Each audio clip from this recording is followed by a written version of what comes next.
Give it up for Josh Johnson!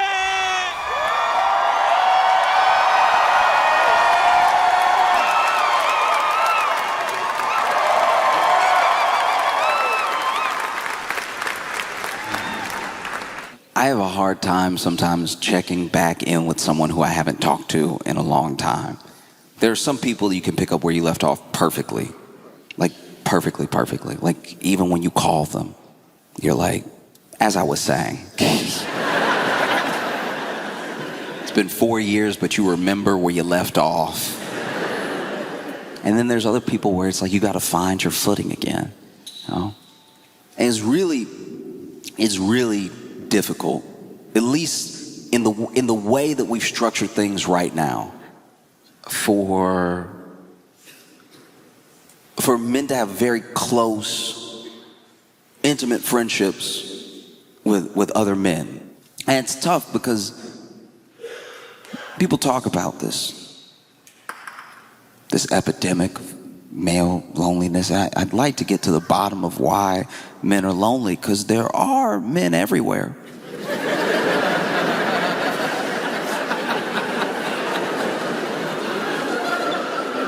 It's kind of crazy that there's millions of men and they're all lonely.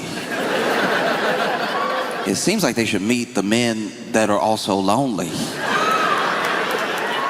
It's a lot of men to be lonely. Imagine 100 million people feel by themselves. Seems fixable. One would hope.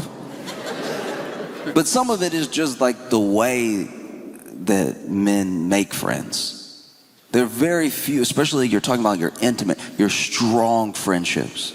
There's very few categories and very few ways to go down that road with another man. It's usually one of a few things. Your best friend as a man is usually one related to you, maybe. That's my brother. Didn't even need to make a friend. My parents made him for me. So we sort of rolled together since we were little, because, you know, he was right there. So how you gonna not? That's like when people like hate their brothers, I'm like, oh, he must have put some work in then, because by default, y'all should have been at least chilling. And then there are men who become intense friends through a shared trauma, like a war buddy. Like you may not have even been compatible in the outside world, but you went through something that was so distinct to your experience that the only other person that gets it covers so much ground for you that now y'all can be best friends because you went through this thing together. And then the third way is kind of like the brother thing. You just known each other for a long time. I mean, we took civics class together, and that was that. I don't get out much. And even within your friendship, because this is the thing about real loneliness. You don't have to have no friends to be lonely. You can be lonely within the relationships that you have.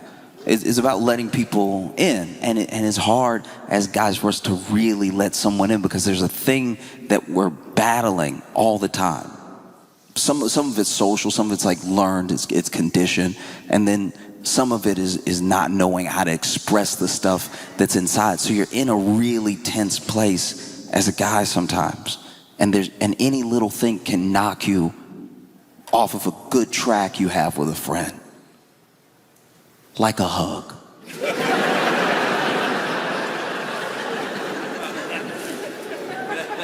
It's a dangerous thing. Hugging as a man. Going in too quick. Looking a little thirsty.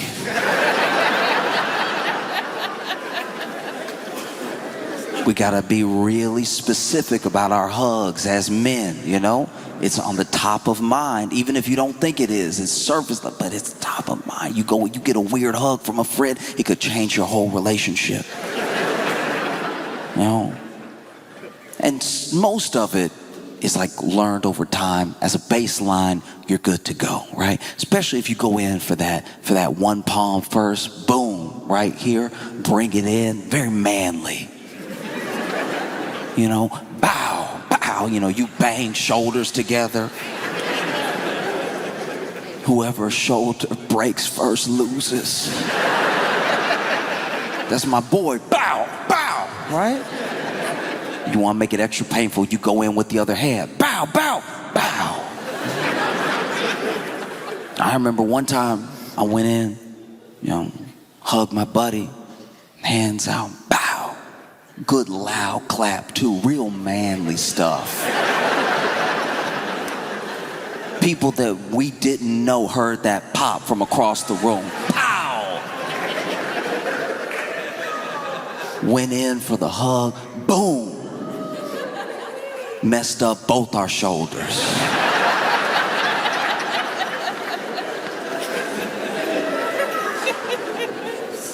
And if I'm being honest, it all went awry at the end because I don't know where his mind was at. But, you know, he went to, you know, close it off, last hand on the back. But for some reason, it was a little low, like.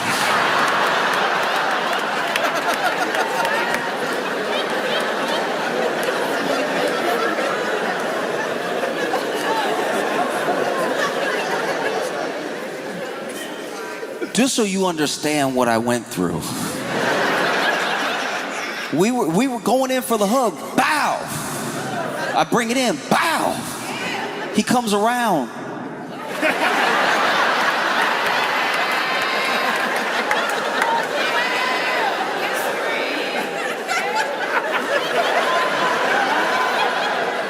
Mid-hug, I'm like, sir.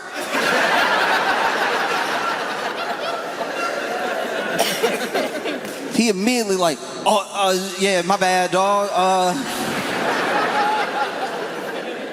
I didn't mean to, yeah, no, it was great, you know, wind.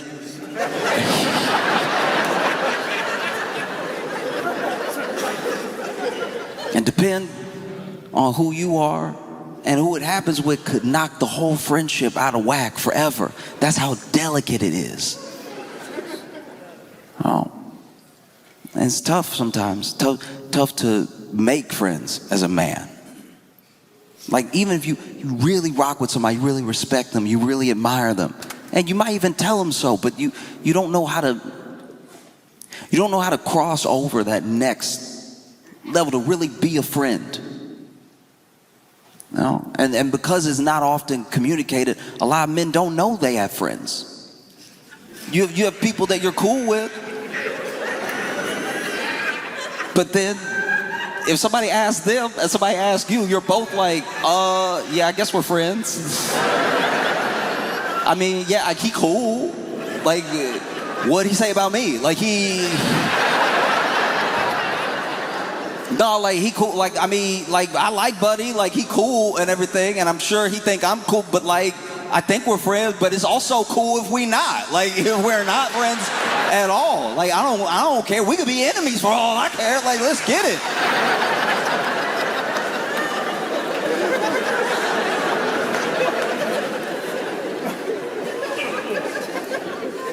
Oh, it's true. And then, you know, sometimes you don't realize how hard it is to make friends until you look around and you're like, oh, I don't feel like I have many. It's a thing that can happen subtly. You know, it's not something that comes all at once. You look around and you're like, oh, who would I really call if I was in trouble? Maybe just a few people, maybe genuinely. There's no one you feel comfortable making that call to, you know? And so you want to make friends, but it's tough to go out there and try to make friends as a man sometimes. And it doesn't have to be, but just think about it. Like, dudes always act like they don't know what they mean when a woman is like freaked out by a guy coming on too strong, but let a man just try to be your friend.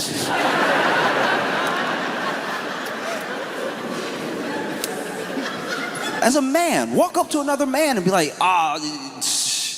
I like your jeans. See how it goes. I'm sure it'll be fantastic. You know what I mean? But that's my thing. That's my thing, is that we're in a place now where, for the most part, it doesn't have to be this hard. We have online friendships. We have friendships that we can make in person. There's no reason for people to feel lonely. And women try to help. They do. You ever had your girlfriend try to make you some friends? It's one of the most demoralizing. It's one thing when you little. When you're like a little kid and you're weird. Like I was weird and I was a little kid and my mom was like, let me get him some help. Let me find some other weirdos. They can be weird together. It becomes very different when you're like 30. And someone who has made the choice to love you slowly starts trying to set you up with just any other man so you have someone to talk to besides her. Which is just like so fundamentally what it is. Like it's just sadly a woman who's like, I can't hear everything. Some of this gotta be for the locker room, please. Men are out here so lonely. We got women trying to set us up for locker room talk just so it won't be talked to them for like an hour. And getting set up on like a boyfriend play date is one of the saddest experiences because as men, you both know why you there. You both sitting here now knowing why you here. And both y'all acting too good for each other. Like,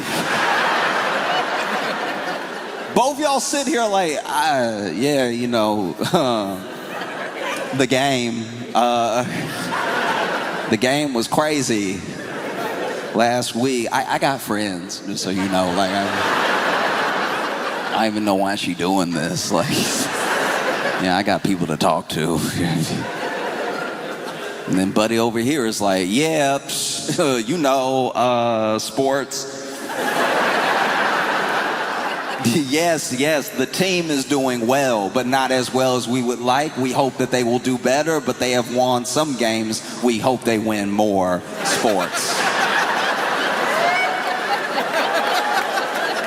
I also got friends. Like, I don't know why my girl, like, I don't know why our girl, when that's just them being obsessed with us when we not around for her to tell you about me and me about you. You know, there's no need, you know, like we could just watch the game, you know, together without it being something, being weird or anything. You know?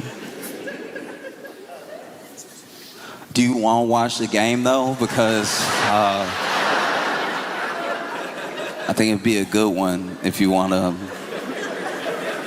Yeah, no, I'd love to watch the game. I'd love to.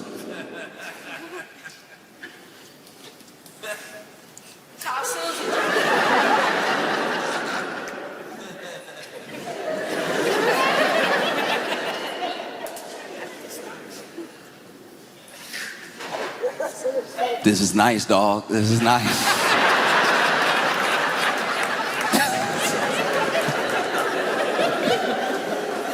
Oh, because it doesn't have to be this way. Your friendships are incredibly important, and I think seeking them out is a very important business to make in life.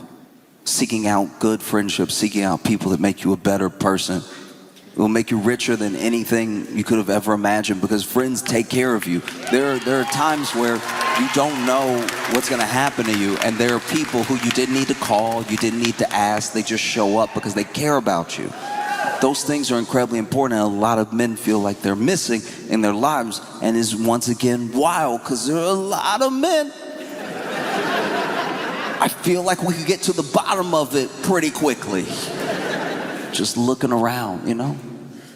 Because a lot of what makes that loneliness is a cycle. It's a hamster wheel of somewhat our own making. You know, you're on this thing because you don't feel loved and you don't feel lovable. And when you don't feel loved and you don't feel lovable, you usually don't behave in a way that makes you more lovable to people. You usually don't open up. And so you're acting in a way that becomes more antisocial. It pushes more people away. So the people that you would have got just by happenstance, they get pushed away. And then there are actively people in your life that you try to be close to. You push them away as well. And then by the fact that you push so many people away, it reconfirms to you the thing that you told yourself about yourself. And so you just stay on that wheel. And it is simple to get off. It's not easy, but it's simple. You just step off of the wheel and you walk up to a guy that you respect and you say, I like your jeans. Like, it's cool. They're really cool. Like, I don't know, you're like cool. And one of the reasons that is simple but not easy, one of the reasons it's scary to do is because there seems to be such a lack of accepting that thing, of accepting that love, of accepting someone wanting to be there for you, take care of you and everything. It's very hard to get in. And look, once you're there, you're there. Once you're there, you know, I know a lot of loyal men, and you'll have a friend for life. But there's some walls, you know. Like one thing that I've seen is a rabbit hole that I've fallen down that I enjoy very much is this trend of men calling to wish their friends good night.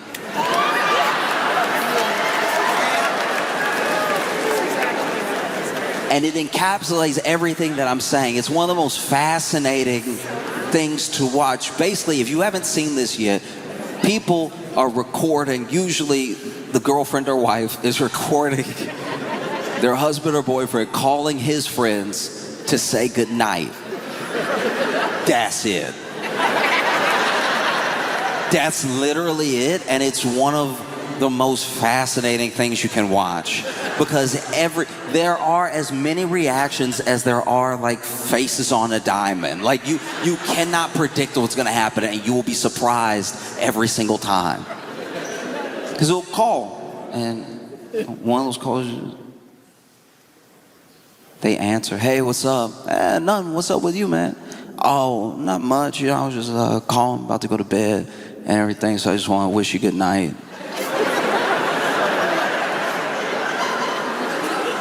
The first one I watched, I just want to call and wish you good night, you know, just have a good night. And the guy was like,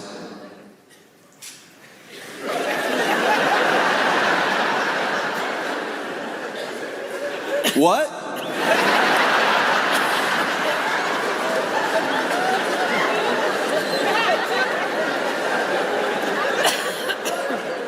No, I was just saying, call and wish you good night. Like, you know, hope you have a good night too. Sleep tight, drink sweet dreams and everything. What?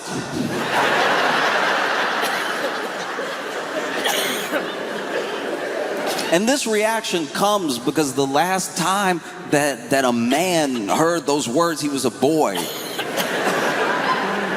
And it was his parents. And that's if it ever happened. So a lot of men don't know how to handle it. It's literally like, yeah, I'm just saying, like, sleep tight, you know, night and everything. Huh?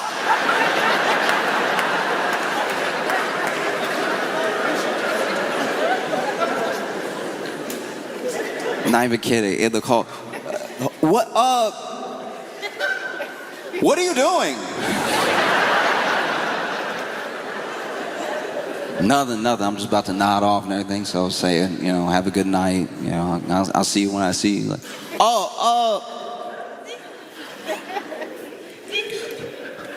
I gotta go.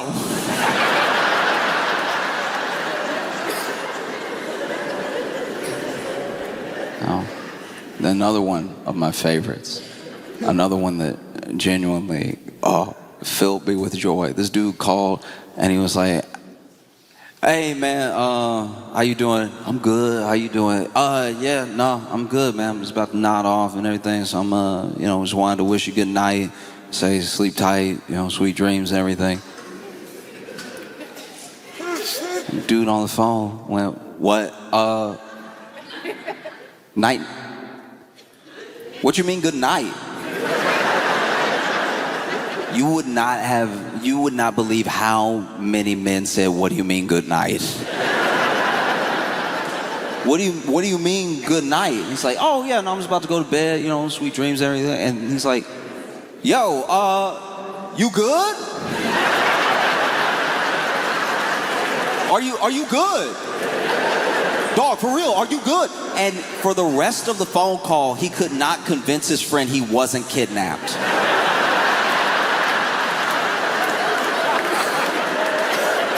Like, yeah, dog, no, I'm good, I'm chilling. I'm just, about to nod off. We haven't talked in a while, so I want to say night, wish you sweet dreams and everything. And he's like, oh, they got you?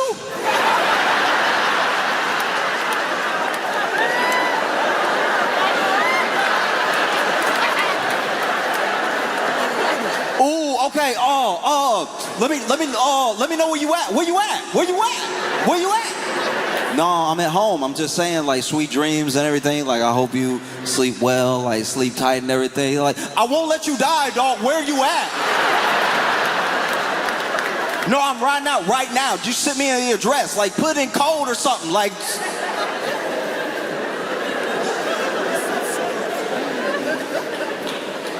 no, totally different call.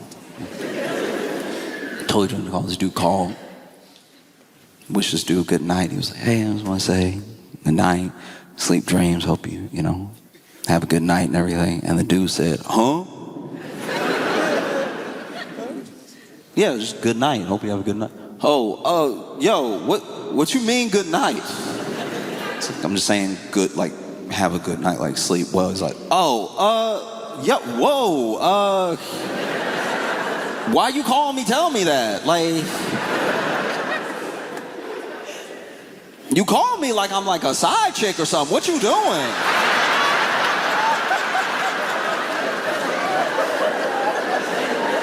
I was like, no, dog, I just wanted to wish you, a good night. Hope you sleep well, sleep tight and everything. Hey, I really feel like you're being disrespectful right now.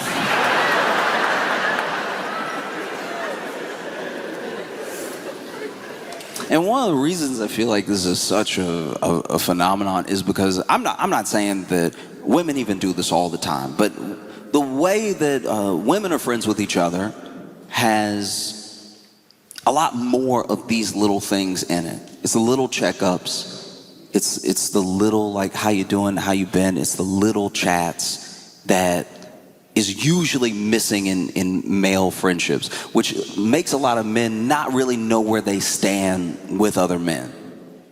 Like, you'll be friends with somebody. You'll be considered a friend by somebody, but you won't be sure. You'll be like, no, I like him. And we hang out once in a while, but like, he's like my other friend's brother.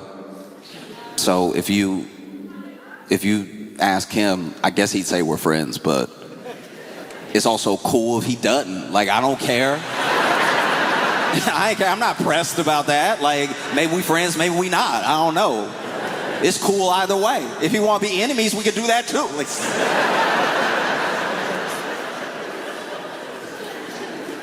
because that's the thing. Is just how we show love is very specific. Like, I've watched my girlfriend tell her girlfriends, love you, easily. Not another thought. Love you is bye, love you middle conversation, whatever, right? And as men, we rarely say, I love you to other men, especially that we're not related to. And I think it's because to me, it's just a different style of love. Because a lot of men will not say, I love you to their other friends, to other men. They won't say, I love you. They say it in a different way because what we value as men is the sort of like loyalty or ride or die level of commitment that we have to each other that stays unspoken. Sometimes you don't even know somebody has it for you until you're in trouble. So as men, we don't really say I love you to each other like that. You know a man loves you when he says, dog, I'd die for you. Because we really just sort of keep it in life and death. Outside looking in, I'm not saying I know, I'm just saying from what I watch, it seems like women are very excited to give and receive love from each other. And as men, we're very excited to die. Oh, we would love to die together. That'd be preferable. Just let's die together. Yeah, no, we'll ride out right now, dog. You know?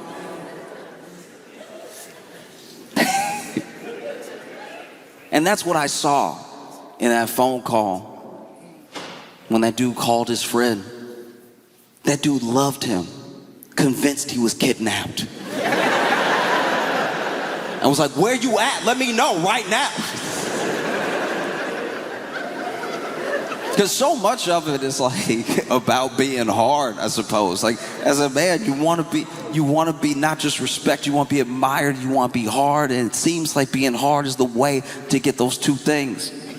It was this dude called his buddy, said sweet dreams. He's like, what you mean sweet dreams? What you mean sweet dreams? No, I'm just saying sweet dreams. No, what you mean sweet dreams? I don't have sweet dreams. All right, it's nightmares every day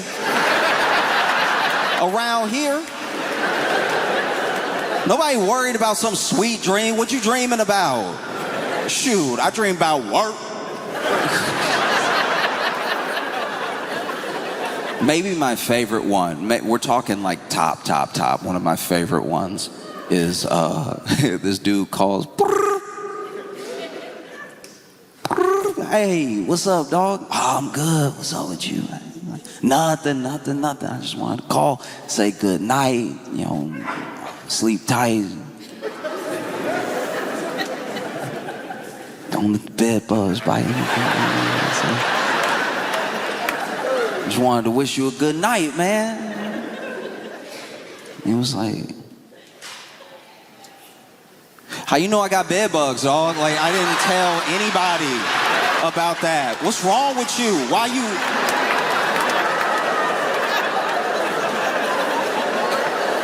Don't be telling people my business, for real.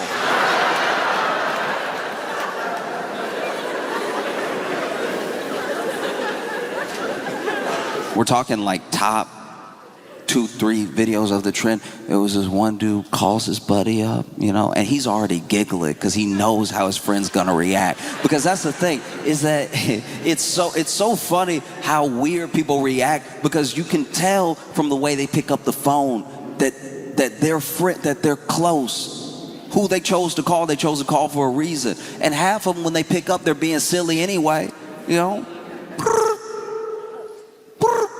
Hey, what's up?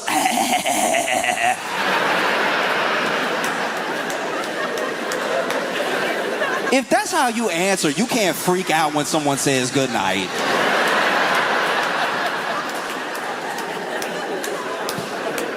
And male friendships are so important because at least for the guys that I know, they're some of the only friendships that tether you. They tether you to a way of seeing the world that is unconditional of other things. I'm not saying that when you have female friends or when you're alone, you can't get to the same place you can get with male friends. I just think it's very different. It's very different. Like if you went to one of your female friends after a breakup and you're telling her what happened, maybe she'll see your perspective, but she probably wasn't going to do the same thing as you were going to do. Whereas if you go to a guy after a breakup and you tell him what happened, one of two things is either going to happen. He's either going to see completely your perspective. Maybe he'll pump you up. Maybe he'll tell you you were wrong. But he's going to see it exactly the way that you see it. Or he's going to be like, dang, I was about to do that same thing. That's good to know. Like, I was about to ruin my whole life. Oh, thank God you did before me. Okay. Oh, that's good to know. All right. No. Because I want that for the men that I see suffering from loneliness. I want them to have friends. Friends would fix the loneliness, and it would heal a big part of this thing that we see en masse from men. When you see a bunch of like angry men, some people are like, all these angry dudes just need a girlfriend. All these like incels just need to get laid. It's like, no, they need friends. like friends.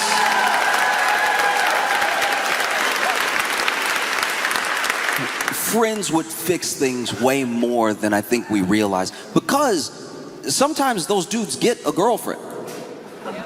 I know it doesn't seem likely, but it's true.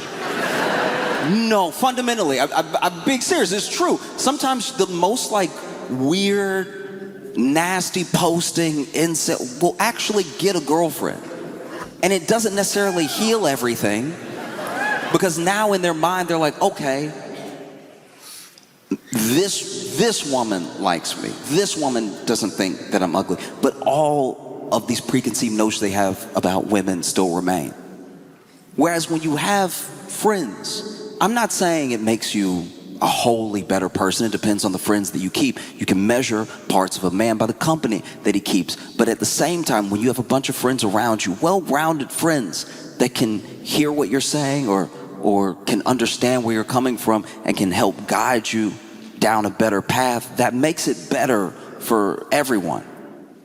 You know, some of my best friends have shown me things about myself I wouldn't have caught otherwise. And it's not as if you even need that many. I don't even know if men could handle a lot of friends. We're not good at maintaining relationships in the same way. So 5 is probably enough. Honestly, 5, that 5th one, you're gonna forget his name once in a while.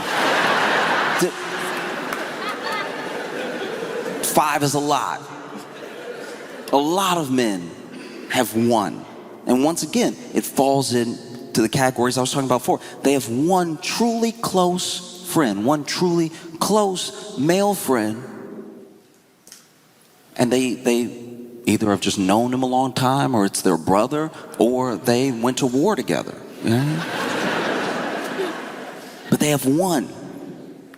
So when he dies, that's it. Because you're also his only one. I hope that we can get men to prank each other to the point of good mental health. I hope that it would be so dope if the next level of the prank is just like, hey everybody, I'm gonna go to my buddy's dad's funeral to support him. Let's see what he does. He's there at the funeral. He's like, how you feel, man? How are you doing? His friend's like, how am I doing? What you mean how I'm doing? What you mean how you trying to get knocked out? What you mean how I'm doing? Huh? What you mean how I'm doing? What do you mean how I'm doing? What do you mean? And then he cries on his shoulder, and that's the cry on the shoulder challenge. Like, you just have to ask how a man is doing over and over until he answers. And then he really needed that. It's really important, so have a moment together.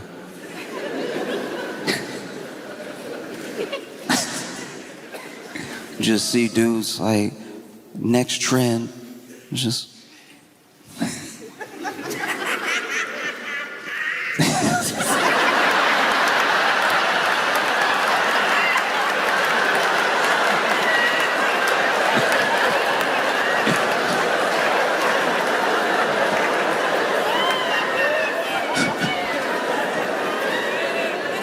Next trend is just like, you know, like the kitchen challenge where you just like go over to your boy's place and just check his kitchen.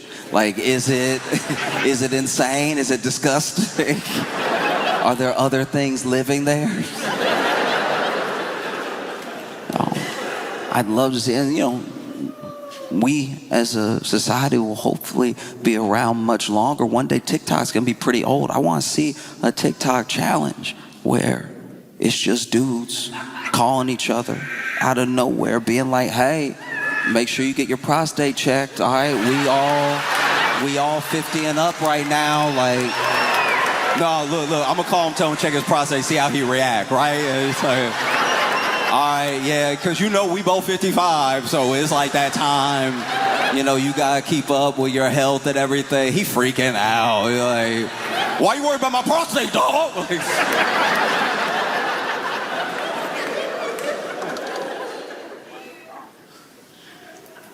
It's something I hope continues, because I think it's nice. Out of all of like the TikTok trends and YouTube pranks, this is like one that I think is genuinely good.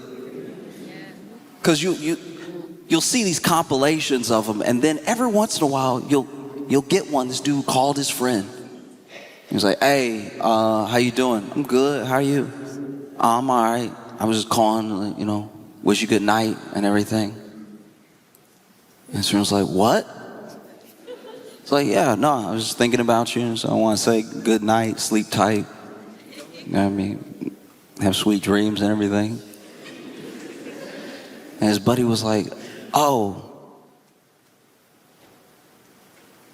thank you, man. Nah, I appreciate you, man. You have sweet dreams too, dog." No, that's special.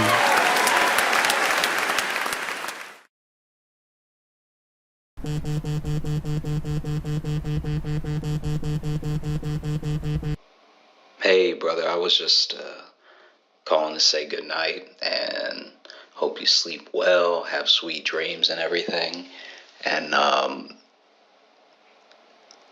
life is hard, I know, but you always keep your head up. You always make it to the next day. That's all we can do. And I just hope you know that there are people who really do love you, care about you, are thinking about you. And I hope tomorrow's better than today was. Also, I don't want this to disturb your sleep or anything, but they did get me, by the way, the ops. So I don't let it disturb your sleep tonight, but like if there's something you could do, like if you could get over here. I don't know if they want money. I honestly, I am frightened, but you know, I'm gonna keep my head up the way you keep your head up, brother, and you know, we gon' get through it. But anyway, sleep tight, sweet dreams.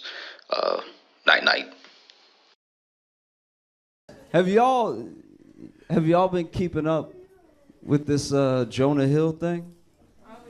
Yeah. Okay. No. Okay. So real quick, if you don't know what it is, Jonah Hill's ex put out a bunch of his text messages to her while they were dating, and she was a surfer. She still is, and then they were dating while she was surfing, and it's him being like, "Why you gotta surf around men, and why you got?" And she's like a surfer and a surfer instructor. He's like, "Why you gotta surf with men, and why you gotta post pictures of yourself surfing in a bikini and all that?" So it was all this shit like that, right? And it just you could see a decline in the text messages where he's clearly so worried about being cheated on, he's not making sense. He's like, "Why you gotta surf with dude?" Because then if you're surfing and then he's surfing, what if y'all start surfing on each other? You know what I mean? And then like y'all are surfing together, and what if you get surf in your mouth? And then now you were just covered in surf, and you come home and you're like got surf on you. I was like, nigga, are you all right? Like, you know, so there's been a lot of backlash about him being narcissistic and misogynistic and everything. And I think Jonah Hill committed a cardinal sin. He really did. Jonah Hill told a woman what to do while being an ugly motherfucker. Can't do that shit. You cannot do that shit. Like, look at the text and then look at his face. You cannot tell anybody what to do, sir. That's too much bass in your text right now for that hairline you got, you know? I'm not gonna lie, if John Hamm had sent those same texts, if John Hamm was like, I don't want you talking to any other mid, you'd be like, okay, daddy. Like,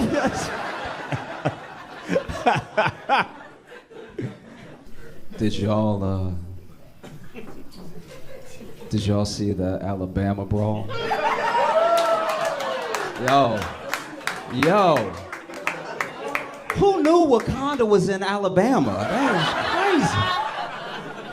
You know, that was wild. So many people came out of nowhere.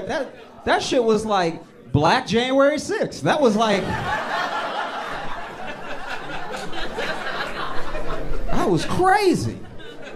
If you didn't see the video, if you don't know what I'm talking about, I'll explain it really quick. Basically, there was this one guy. He was an employee of the place, right? And he was like asking these people to move their boat, you know? So it was a black employee, but he was asking these people who happened to be white that had the boat to move their boat, and they wouldn't move the boat. I don't even know if this part is true, but I heard that the riverfront boat that was waiting to dock had been waiting for like 40 minutes because these people refused to move, right? So finally, he just keeps going, like, you gotta move the boat, you gotta move the boat. They get out of their boat, they're cursing at him, and he's not backing down. He's like, you have to move the boat. I work here. You have to move the boat. And then they just keep cursing at him. Finally, they put hands on him, and then they start fighting him. And he did his best. He held his own for quite a while. So it's not like they beat his ass, but they were clearly ganging up on this dude, right?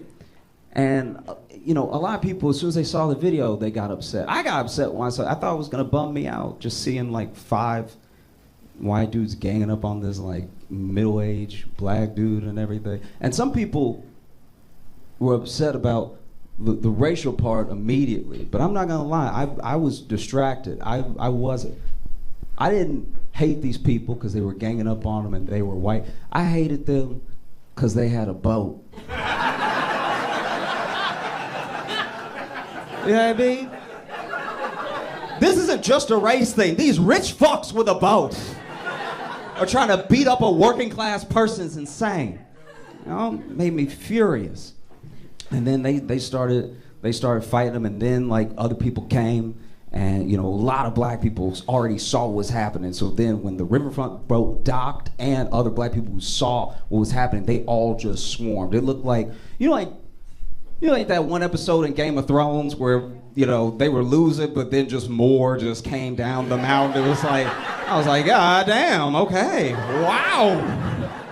Send in the troops, apparently.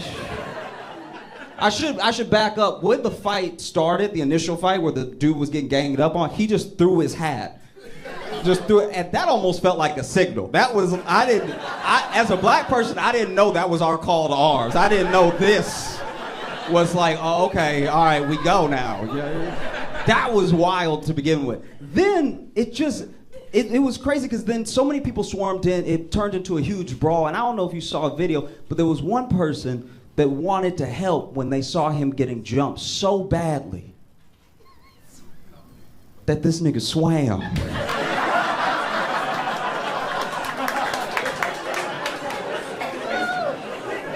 Jumped in the water. From the camera angle, we don't know where he came from. I'd like to think he came from Africa. I'd like to think he started swimming 6 weeks ago in preparation.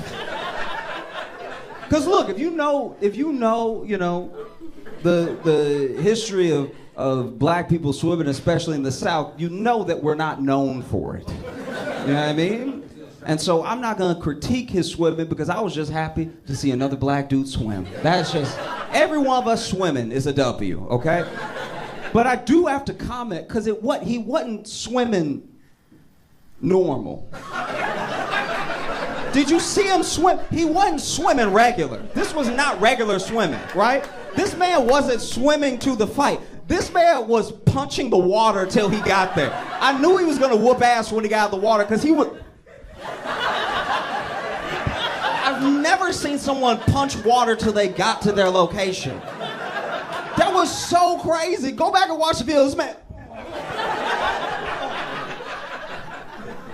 punching with horsepower. Like, I've never seen anything like it. And then he gets out of the water, starts whooping ass, everybody whooping ass and everything.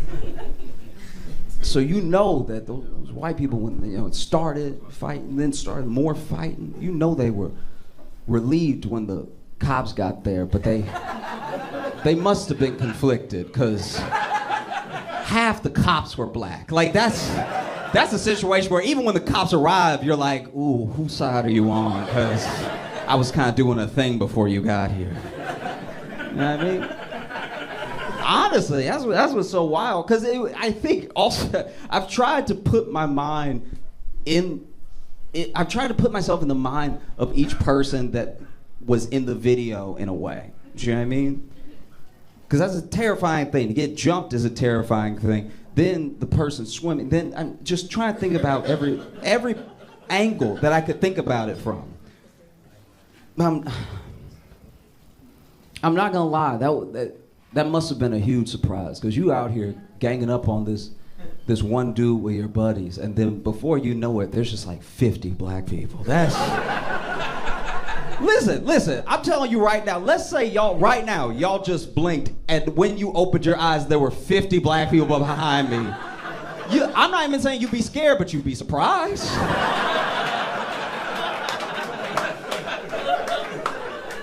You'd be like, wow, that was fast. That's all you'd say. You know? Because that's the thing. That's, I think, the strangest part, one of the weirdest parts, like when you start watching the video. Let's say you start watching the video, you had no context, nobody told you what was gonna happen, you hadn't seen any of the memes yet. The craziest thing about what happens is that, especially as a black person, I think some people are curious why black people have been memeing the shit out of it and everything. It's because if you know the South and you know the history of 5 white guys ganging up on a black guy and how that usually goes, you know, especially when they have enough money for a boat. Usually doesn't turn out well, you know what I mean? And so this was a different thing. This is a different outcome than we've ever really seen before, you know? Because I'll be honest with you. Let's say we're in a different time and there's no camera phones and they were able to leave before the cops got there. They would have just beat up that dude and left. You know? And that's my thing, where it's like, okay, yeah, whoop their ass, we all laugh, we all celebrate, whatever, but like, fuck up that boat. Like, fuck up the... What are you doing? Like, bust up the bow or something. Like, rip a rudder out, please. I do think that would hurt them more than the ass whooping. They just be standing there and looking like skippers. Not the boat! You know? You know what's actually crazy? I thought about this weekend. You know what I've never done at all in my life? I had to really think about it. Never once in my life have I Googled Jada Pinkett Smith. So why do I know so much? Why do any of us know so much? Isn't that crazy? I've never even Googled Jada and Will. I've never sought any of this information. I know so much about them, it feels like we're related. It's devastating. I don't know if y'all saw the most recent interview. She's given her 1,000th. And in it, she says that she says so many things. First of all, she said that she sold crack when she lived in Baltimore, which is like believable. That's a very entry-level job in Baltimore. That part I was like, and? But then she also said her and Will have been separated for like 7 years. Which, what? She also said that Tupac is her soulmate. It's like she's going out of her way to hurt Will's feelings now. This is really insane. Tupac is your soulmate. You've been married for decades. My soulmate's a guy from the 90s. And the more I think about it, and the more I listen to Jada talk, the more that I'm convinced that Tupac died to get away from her. Like, I feel like...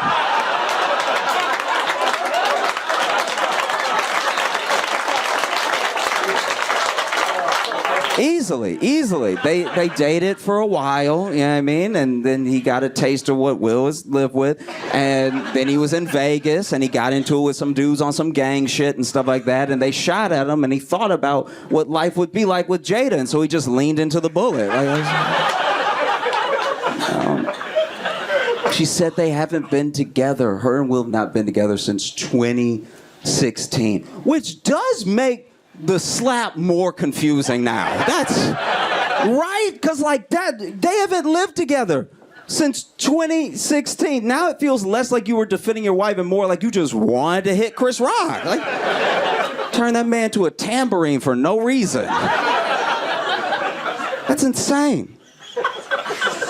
It really is. Like, what? Not even defending your wife at this point. You were defending your neighbor, I guess. Haven't lived together since 2016. It also makes the entanglement more confusing now.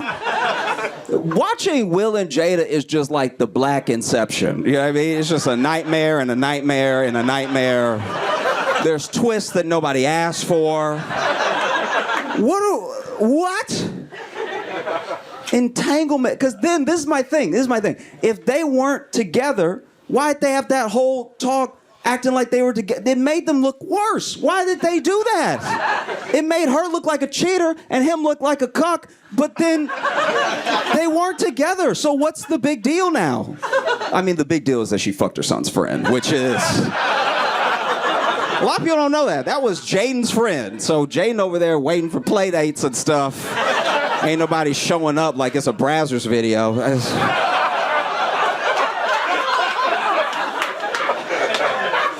It's so chaotic.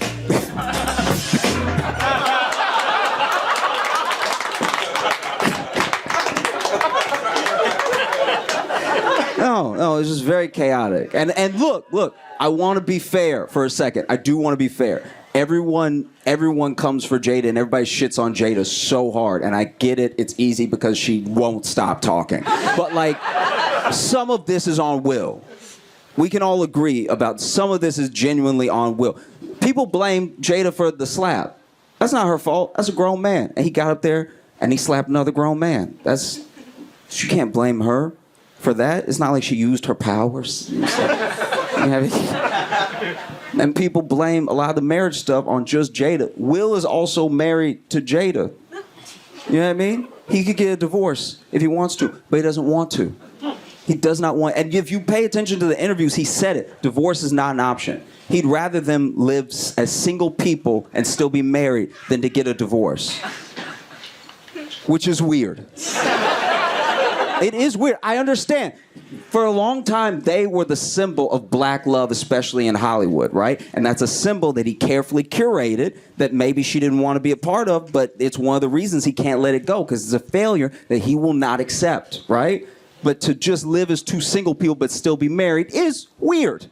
It's very odd. Who is it for? It's not for them. They're not together.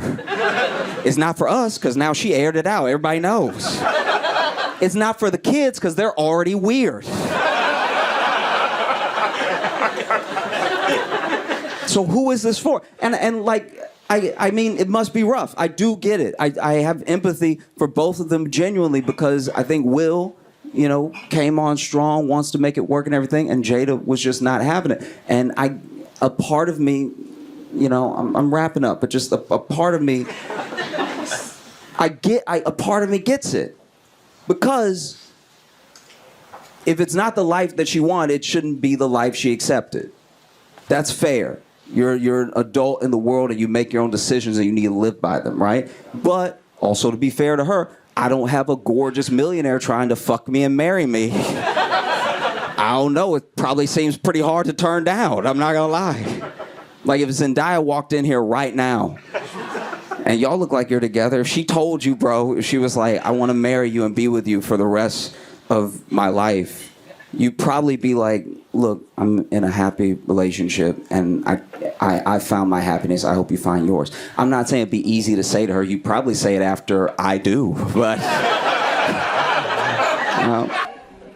I don't know if y'all saw, but Sam Bankman-Fried was found guilty on all charges. If you don't know who Sam Bankman-Fried is, he's the dude who looked like somebody microwaved Shia LaBeouf.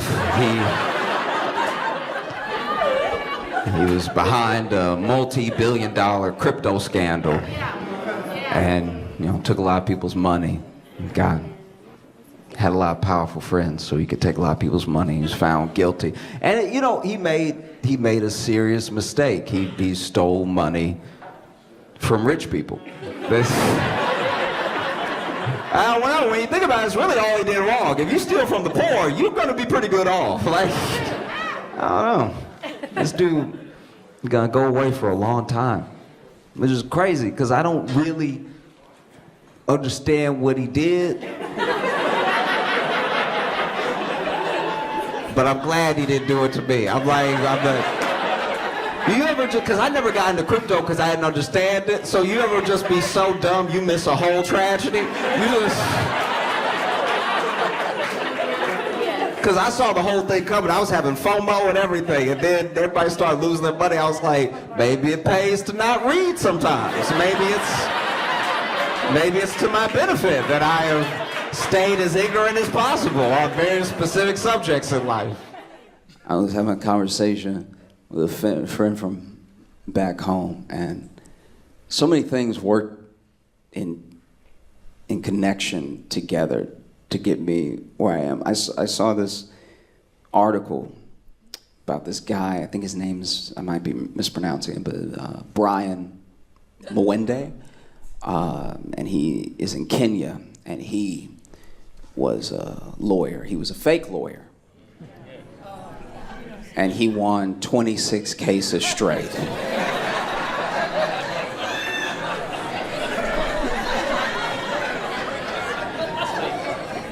Twenty 26 cases straight, one after the other.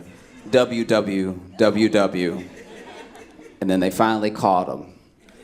And now he is awaiting trial, where I pray he represents himself.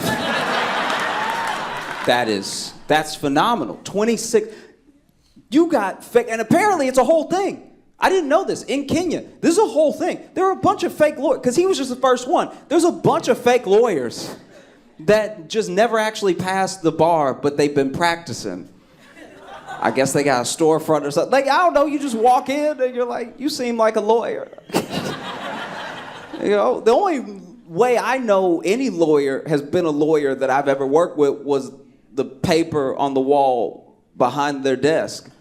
If that's fake, I have a fake lawyer. That's my favorite story, though. My favorite thing that happened was Paris Fashion Week.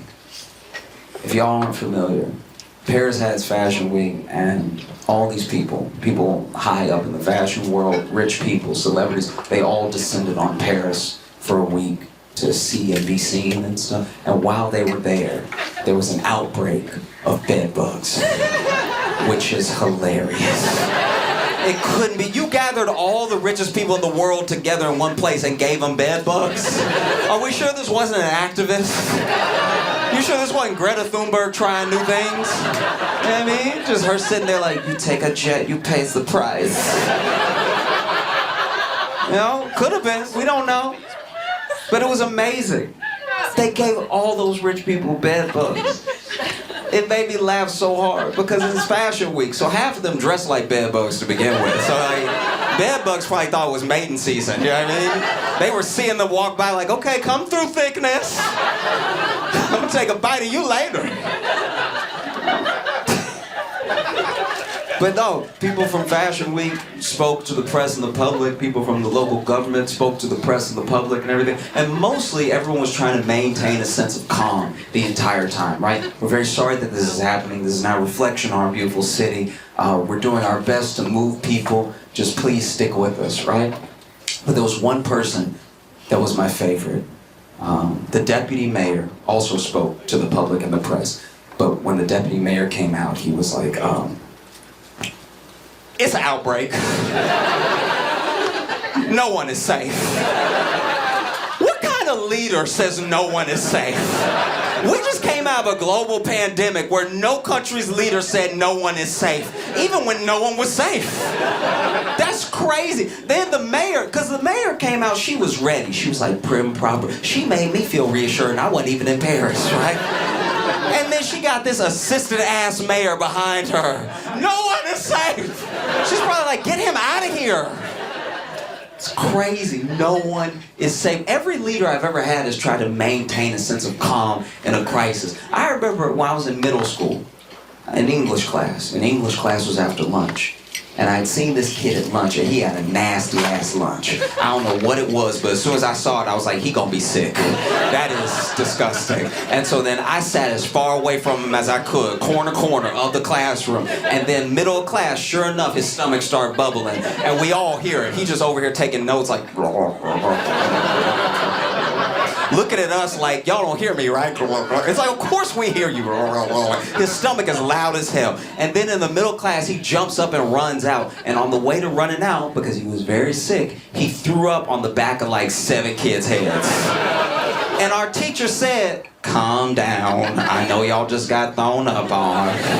Let me get some towels. It's gonna be fine. She didn't say, no one is safe. You see what I mean? I worked at an Italian restaurant that burned down, right? It burned down, and even as the head chef was trying to put the flames out on his back, no one yelled, no one is safe. We just tried to put this man out.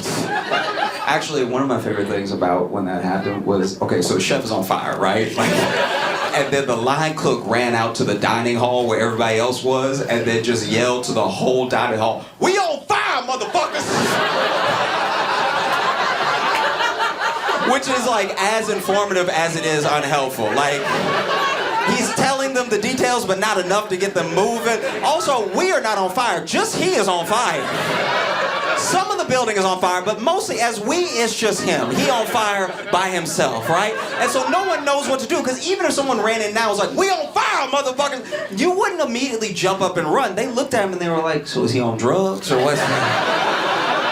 And it wasn't until the chef ran out behind him out the door with a couple flames still on his back that everybody cleared out. He yelled, we on fire, motherfuckers. He didn't yell, no one is safe. What would even possess you to put the words to get to the public, no one is safe?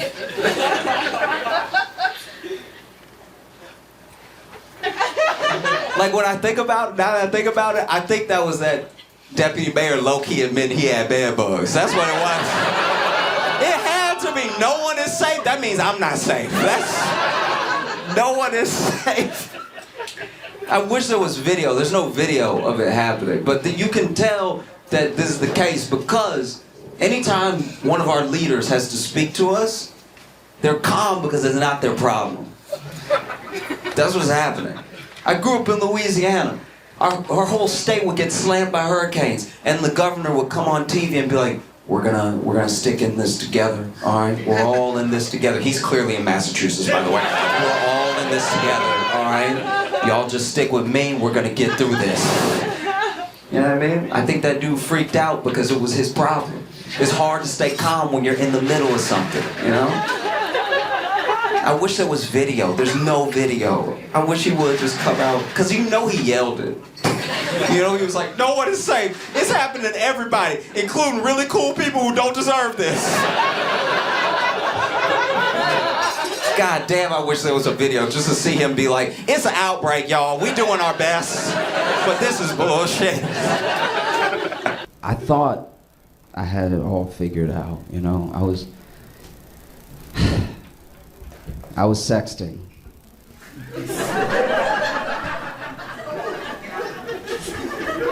And sexting's a very precarious situation. You want to make sure you're sexting at the right time, you know? Because if it's like 8 o'clock, you still got other people texting you, you know? You don't want to accidentally send a text that's incoming to somebody because you opened the thing, you know what I mean? And it's also like, what if you're not that skilled? Like, what if I'm not good texting with just my left hand? Now you texting typos and stuff. It's knocking the sexy right out of your sexting. You know, it's like, I'm gonna fud your bass. It's like, nobody's into it now. You know? So I had an idea. I was like, this is what I'm gonna do. And I didn't talk to anybody about it. I had never heard anybody doing this, but in my mind, it was the best thing to do. I was like, I'm just gonna speak to text. So that way I don't gotta worry about the other hand and everything, and I can just like get in the zone and stuff. I don't have to worry about other people texting me and everything. And it went horribly wrong. Because I wasn't at home. I was at my childhood home. So I was in my room, but it wasn't my house, you know? And it was, 9 o'clock or so, and we were sexted. Look, I'll read you the thing right now. This is what. Okay. All right.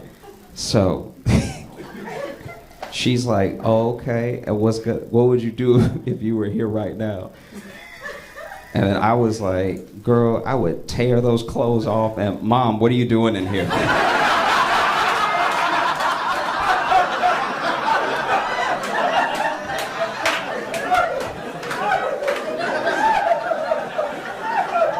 Mom, I had the door closed. You can't just open the door.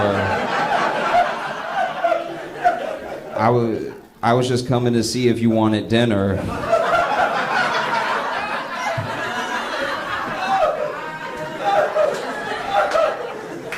No, I'm okay. Mom, get out right now.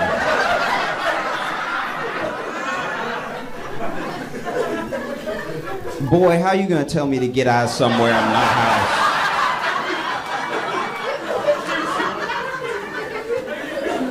I'm sorry, Mom. Please, can you please leave and close the door?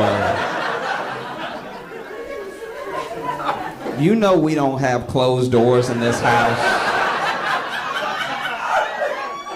Which is true. That's a very like black family thing of like you not closing the door in my house. What you up to in there? I was like, Mama, please leave. Please, please leave. And she was like, all right, what's the big deal? I was like, nothing, Mom, just please get out of here.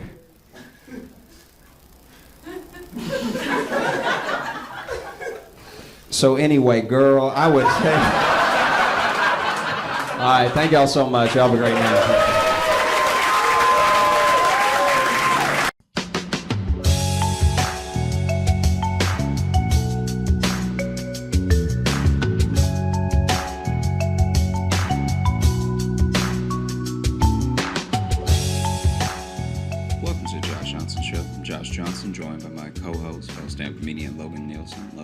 How you doing, buddy? I'm doing all right, man. How are you? I'm doing okay. So we were in Arizona. Couldn't tell if that was a long Zoom lag or you had to really think if you were okay. No, I'm fine. It's all fine. We were in Arizona doing some shows. And yes, we were. I get back to New York, and I'm just so thankful to be back. I was in LA for 2 weeks, which was a little too long. Like it was just long enough. It's a long time to be away from where you live. Yeah. It was just long enough that I started to really miss, home and my bed and all the stuff like that.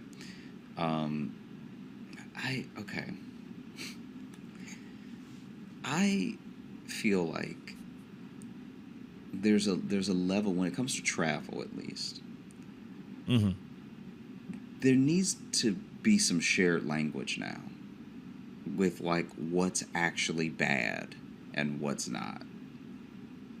Do you understand what I mean? Like, I've taken buses, you I've have taken me planes, with I've taken trains. Right. Right, yeah. But just the chaos we're living in, because people don't have like a shared understanding of what's gross and what's not, and like what's okay. I think it even goes deeper than that, because not only do people not share that language, but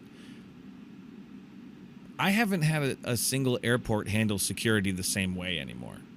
It's like there's no shared language even on like the basic rules anymore, let alone the unspoken social mores. You know what I mean? Mm-hmm. Like I think it goes even deeper, because we don't even have a foundation. There's not even a ground floor for us to build upon. We're not even a country anymore. Okay? You know? But it's not just us. It's like the world is so connected now too, but we don't have a rule. Yeah. Can you take your shoes off on a plane? There was a Is guy that awful? on a train that I had to tell myself that this man was deranged, just so that I could live with the life I was currently living with him in it, because this man had his shoes and his socks off, getting like fully comfortable on the seat across, because it was one of those Amtrak trains where you know how there's your two seats, but then there's two seats facing you. Yeah. He had his feet up on the other seats, chilling like he was at home. Yeah. And I wasn't even about to sit there. But the fact that loose feet were just out, I couldn't stand it. And you know what's crazy? Loose feet running around all willy-nilly. What's crazy, what makes me crazy, I understand this makes me crazy. If this man had walked on with sandals and he did that, I still wouldn't be happy about it. But the fact that there's been shoe heat and sock heat that's now been pressed up on this foot, and who knows if this is an athlete's foot or not, and now you're putting the foot in the seat. No, that's true. That's true, because that's a different foot than a flip-flop foot. Mm-hmm. That's different types of stank. You know, there's a lot more process to getting comfortable. It's also the boldness of it, because shoes and socks, that takes more comfort. Yeah. What's that? That was okay. So I am coming to you from my office. I'll let the listeners know so that they don't think that I'm in a detention center. So basically, I'm in my office. So there's going to be a lot of white wall. There's going to be some desk. Big yawn. There's maybe going to be a little bit of small TV action in the background for the people who watch the full clips on YouTube. But there's also going to be some announcements. Every now and again, you're going to hear a muffled announcement like we're on the train. Oh, okay. That's what for a second I thought you just had something playing on your phone, but you were staring dead at me. I'm like, this is some sort of... Yeah.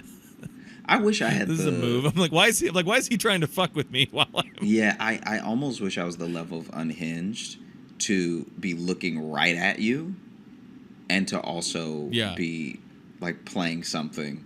Just playing some sort of YouTube clip and just staring at me. Yeah, like what an looking at aggressive you way and to not paying attention. Yeah, that is attentively telling someone you don't care. Mm-hmm. It's almost counterintuitive, but it also makes it more insulting. Yeah. That you're really taking the time to look at me and go, I don't care what you're saying. Yeah. That's like the mobsters in movies where you're like, oh, that's the truly insane person is doing something like that. That's somebody with hate in their heart. Yeah. That just truly does not register that you're a human to your face. Yeah. So I wanted to ask you today. Yeah. Sure. It's okay. I'm trying to figure out how to word the question. Have you seen... It's a very pensive episode. Yeah. Have you seen or noticed a time where there was just some like wild comeuppance in the moment? I know we've talked about that concert, like the guy at the mosh pit that you went to. Oh, yeah. You know what I mean? But I'm wondering if, since we've had that conversation, because that was over a year ago, I'm wondering if there have been any Sure. more times that you've seen like immediate and swift comeuppance in real time. I guess not really. I mean, No, I seen someone like crash their car. It was like, yeah, you should have been looking. That's immediate comeuppance. yeah, you're not wrong. That's I mean, yeah, no, that's wild. That's very wild. I people who get bit by dogs. There's plenty of cause and effect. yeah, I just mean like if there's No, anything I'm you've kidding. I'm seen- kidding. No, that was such a specific question. There's no way I was going to think of an example. I don't think of stories the way you do. I don't have that like Rolodex. No, fair enough. But I'm also I just sitting gotta take there a with second. them. No, I know, but I gotta Sometimes like things comb aren't through related. old boxes. Yeah. Sometimes you're like, hey, Josh, have you ever had an apple? And I'm like, man, this one time this guy tried to stab me. Oh yeah, no, you do that shit to me all the time. Yeah. Yeah. I remember there was this one time where this kid, I don't even know why I didn't like this kid, but I was like, it was in the summer, had to be in the 8th grade or the 9th grade or something, and there was this kid who I had to swim with because I was learning to swim. I was in the beginner class, but there was like an advanced beginner that I should have been doing in this swim lesson. But because I didn't say anything, have I told you about this before? Because I didn't say anything, I was just chuckling at. I was chuckling at advanced beginner. Oh, So, like, that's well, no, literally, just a full ass oxymoron. This is what happened. This is what's so annoying. Yeah. So there was just swimming lessons that my mom took me to. Mm-hmm. And I had some swimming lessons years ago, but hadn't been in a pool since. And so Right. I was a beginner still in my mind because I was like, hey, if I'm still this nervous to get in the water, I'm not an advanced swimmer, you know? And so then I get in the water, and at first the teacher's like going over the rules in the pool and everything, just like watch out for each other, don't kick each other, like no, dunking each other, like just everyone was getting this lesson. Then she was like, okay, the kids who can swim this much come with me. The kids who like can't swim at all go over there. And so in my mind, I'm a kid who can't swim at all, Mm-hmm. And so I go over to the other direction, and then when I get over there, it's just a bunch of tiny kids. So it's me, this like 14-year-old, and then all of these like itty bitty babies getting Now, swim be honest lessons. though, how much bigger were you than them really? They were like 4. Oh, okay. They were like 4 and 5. And I'm like 14. Right. And so the lesson starts, and they're like, we're just going to blow bubbles under the water. And in my head, I'm like, I've done all this. Like, what is this? This doesn't make any sense. And the other kids were like doing like half laps on the other side of the pool, but we're like going under the water just a little bit and blowing bubbles. And like, it felt like I was in a Lamaze class and I was the baby. Like, it was so embarrassing. And I didn't have the wherewithal to quit the lesson or to leave the teacher. Because the teacher's the teacher's acting like I need to be over there. And then we do the whole lesson. And then there's this one kid who I guess is just, I'm definitely the odd kid out. I'm the only one over here as old as I am. And this one kid who shouldn't be over here either, because he's like 5 or so, but he's like swimming in place. And so I'm like, who's going to get this kid? This is insane, right? Like, this kid's like a little mermaid. And then he looks at me as I'm like doing whatever little kick exercise we're supposed to be doing. Because how they have you, when you're getting a swim lesson, they'll also have you grab the edge of the pool and do some kicks. and stuff, like to learn how to push yourself and everything. And I'm pushing, and this other kid next to me, the little like 5-year-old kid, is also pushing, and he just looks at me and he goes, "So what's wrong with you?"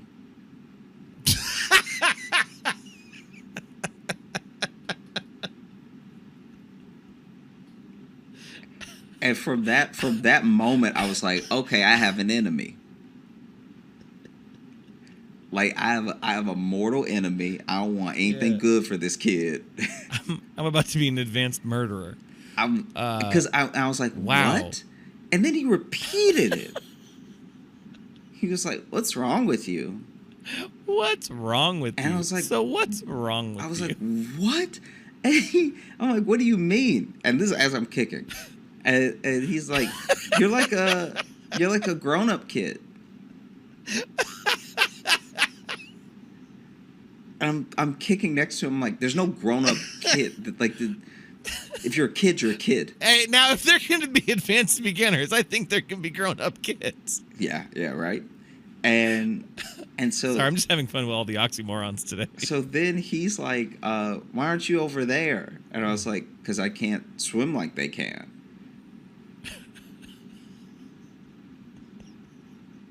Like this little kid doesn't understand the concept of like, I just don't know as much as they know. I know more than the class. Like I should have been in middle beginner because the marquee, like the thing that you buy when you go to this swim lesson says beginner. Right. So already them breaking up the class was kind of wild, you know? So I'm going to what I think is a beginner class. Now, they didn't fully explain what that meant, but I projected my own stuff onto it because in my head I was like, okay, they're going to take the little bit that I know how to swim and make me able to fully swim. And I won't be able to swim in deep water, but I'll be able to swim the length of the pool without needing to put my foot down to get air. And you know what I mean? Like that thing. Yeah. The basic goal of all swimming lessons is to get good enough to just not drown should you find yourself in water. Yeah. No matter what, that's the you know the base level is if I find myself in water, I want to be able to not die. Yeah. I'm good with that. And so then I'm like kicking next to this kid, and this kid is talking to me, and he clearly gets bored while he's asking me all these questions. So he stops grabbing the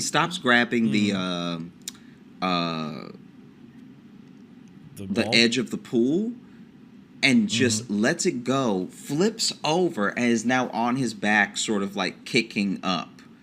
Like, so he's just floating on his back and still moving his legs a little bit, but he's just sort of like moving in place. And I'm watching, I'm like, why are you over here? Moving in place. Like, this dude is like, he's like swimming like he was born in the water.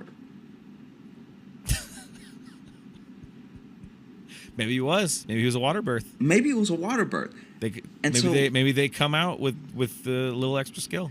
And so then I asked the kid, because I get a little attitude with the kid because he just keeps asking me why I'm over there. You're like a grown up kid, blah blah blah. I was like, hey, there's no grown up kids, just kids. And then finally I was like, why aren't you over there? And then this kid goes, oh, I don't know. And then he goes under the water and goes and swims over with the bigger kids.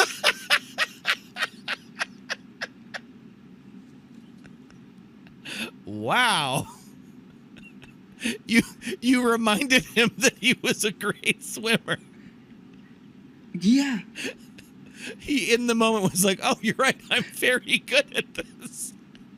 Whee! Here I go. He shoots out of the water like a dolphin.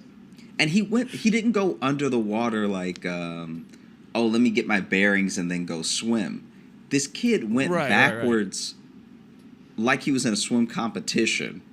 Like he just doubled over in the water and flipped and then started swimming. Like he was a dolphin. I hated this kid so much. And so then the lesson ends. And I can't remember my mom took me there or my aunt took me there. But whoever took me there, I get out of the pool and I'm like, why did they have me with the little kids? Like I knew how to swim more than that. And then she was like, I don't know. I was waiting for you to say something. like, because they stayed for the lesson. So I can't remember who it okay. was, but they saw the whole thing. It was either my mom or my aunt that took me, but this is like so long ago, I don't remember. But she was like, yeah, I was waiting for you to say something. I was like, when's he gonna get tired of this? And then, okay, so then where the pool was like a snow cone cart.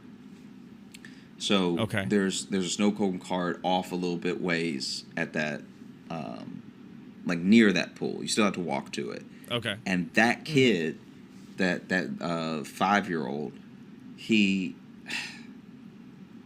I'm leaving the pool, and he's already swam and then run over and got a snow cone and come back.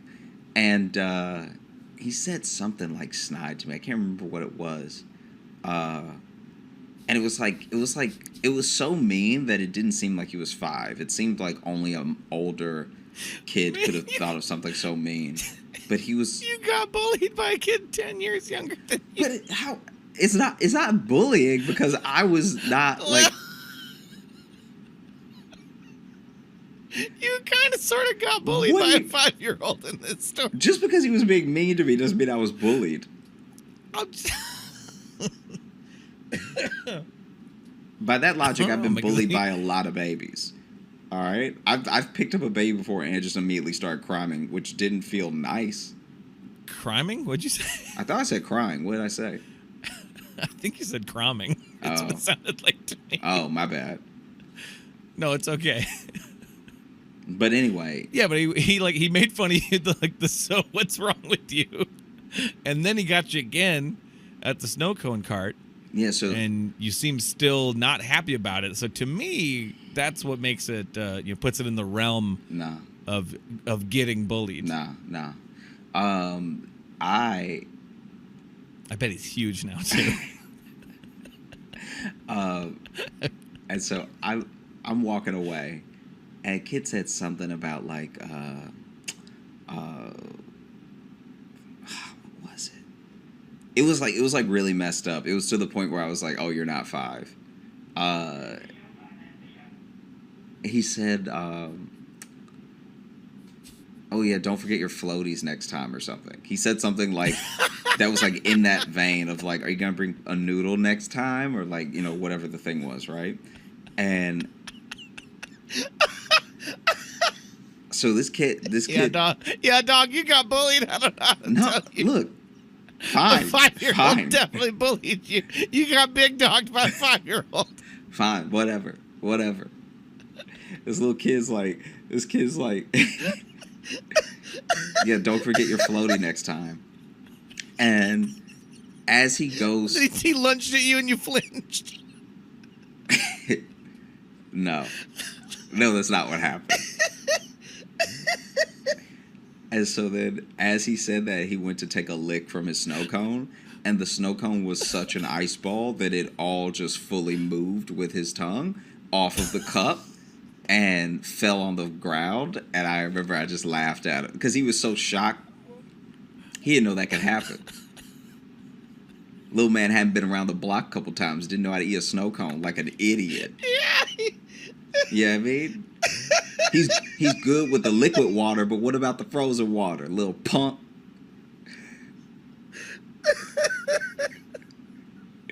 All right. I'm glad gravity told him what time it was. And so anyway, he licked the snow cone. It fell off. He's such a fucking idiot. Me? What did I do? No, In this story, I didn't do anything. No, but I love to because you talked about like swift comeuppance, but it took so long for him to get comeuppance. What do you mean it so wasn't long? Really... What do you mean so long? He said the thing, and then he took a lick, and then his that afternoon was the ruined. That was the second thing, though. He'd already bullied you earlier. But it's swift comeuppance when you do a thing and then a thing happens. You're taking it as if it's the whole entirety of the situation. You're also just acting like you won, which no, you still got bullied by a 5-year-old. No, that kid was real When he upset. dropped his, That kid's day was ruined. I didn't have to do anything to that kid. That kid licked the snow cone. It fell off the cup, and he was That's where the 5-year-old kickback is. So he got like too big for his britches because he knew how to swim. But as soon as his snow cones splattered on the ground, he was a kid again, and he was all upset. Oh God, excuse me. What? I was coughing. So you're saying the snow cone put him in his place, is what you're trying to say? 100%. You did nothing. You did nothing and just watched. I didn't have to do anything. As your tormentor. What was I supposed At a slight to do? inconvenience. My tormentor.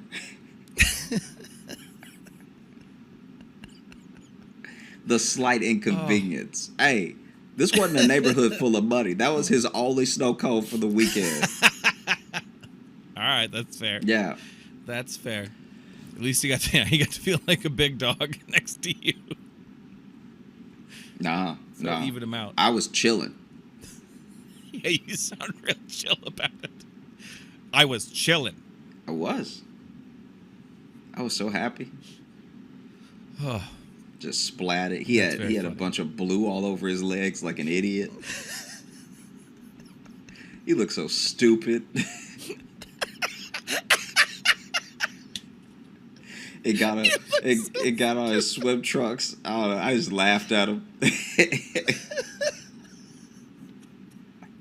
it's also really hard for me to imagine the story just not as you now either. It's really hard. I'm not really imagining a 14-year-old Josh. I'm just imagining you just like ha ha ha in this kid's face. Hey, that kid deserved that. Oh man, that's so funny to me that he you could see on his face he got real upset. Like he didn't even, the bully was gone at that point. Like you want to say he bullied me? Any sort of bully in nature just melted away, and then he was a kid who wanted to cry because his snow cone hit the ground.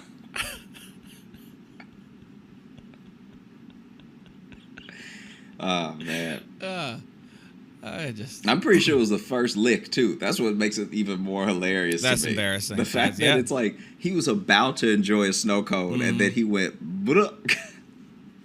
That's the little kid equivalent of like losing your job. Yeah. You know what I mean? There's that first lick and then your thing falls. You're just kind of like, what do I do with my life now? Look, that snow cone place, by the way, that snow cone place burned down. I wish it burned down. Okay. Every bully got taken to task. This snow cone place was so bad. This is the worst snow cone place like ever.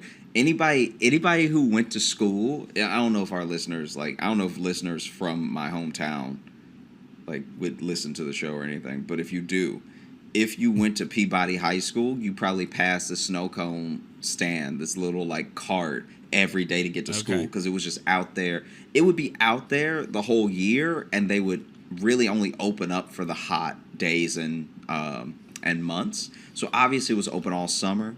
It would open beginning in spring, and then it would open if it was let's say a heat wave was coming, right? Like it was going to be a particularly warm day. Even if it was October, but it was going to be hot for some reason, that snow cone place would open. So anyway, see, I like that. Other places don't do that. They're just closed for they'll from this date on. This what's I still don't know the person who worked this stand for real. I don't know if the owner was actually the person working it or if they just owned it and had friends, pop in and work it, because they were never really nasty. You know what I mean? So you know how a place like that where you have to bring all these syrups and all of these different sugary things, they should be attracting fruit flies, especially if you're leaving it. And they never did. You never see fruit flies or any of that stuff in that snow. So they kept it clean, but they had the worst ingredients that you could ever imagine. The main ingredient is just ice. But I gave that place 3 chances. Right? So there was one time though I'm pretty sure they had dirty ice because my snow cone tastes off. I don't even know how to describe it. It was not good, And so then I didn't go there for a while. I didn't ask for a snow cone for a while. And like my mom knows, my aunt even knows how much I love snow cones. You know, it's just one of those treats that's cheap and it's just sugar water, but it's dazzling to look at and it's nice on a hot day. I'm just saying, right? So this That's a nice little snow cone soliloquy you had there. Yeah, snow cones will brighten your day. It's hard. I'll even say this. Wow. I'll throw this out there. I have no Yeah. data to back me up, but I'm almost positive. That the weeks where the snow cone stand was open, there were less shootings. I'm pretty sure. Maybe I just couldn't hear the shots because I was enjoying my snow cone so much. Or maybe other people in the neighborhood were enjoying snow cones and they were like, hey, Yeah? this really isn't the day for foolishness. All right. Yeah. Can I just say that we've known each other for a long time. Yeah, yeah. And we've been doing this show for a while. This is our 111th episode. Yeah. And I think in the time we've done this, I've never seen you light up as much as you did just now talking about snow cones. Hey. You had a lightness in your face I have not seen Dude, snow cones are since before we had career worries. snow cones Like, that are was you. something else, man. Snow cones are Look at that fucking smile. Look at that smile. I don't know if I've seen you smile like that in a while. Dude, so- I'm just thinking of the beauty of snow because cones. snow cones also aren't something you really have to either go out and seek them directly or happen upon them. Even if my mom was out and she wanted to get me a treat, she couldn't bring me back a snow cone. It's not happening. That thing's gonna be melted by the time she gets home. Yeah, they don't transport well. You know? And then, oddly enough, once it's melted, and even if you try to freeze it and then have it later, it's still not quite the same because it doesn't get that crushed ice effect. Now all the ice is one ice block. It becomes one block of ice. Yeah. Yeah. Then it's a different thing. So snow cones are a moment in time. So part what you like about. So that's what I was gonna say. What you like about them is that they're so temporary. Yeah. It's a moment. And apparently they temper down gang violence. Like. No one's like, oh, you got a red snow cone? I got a blue snow cone. Pop, pop, pop. That never happens. You know? Or they'll be like, let's get to this in a couple seconds. Finish our snow cones first. Yeah. So anyway. I've never known of your love of snow cones. It really hasn't come when was up the last time you because they're not in Chicago like that. That's true. You don't have snow cones around as much.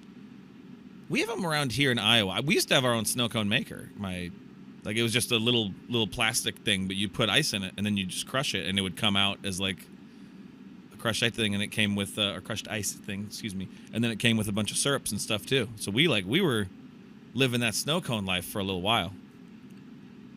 Wow.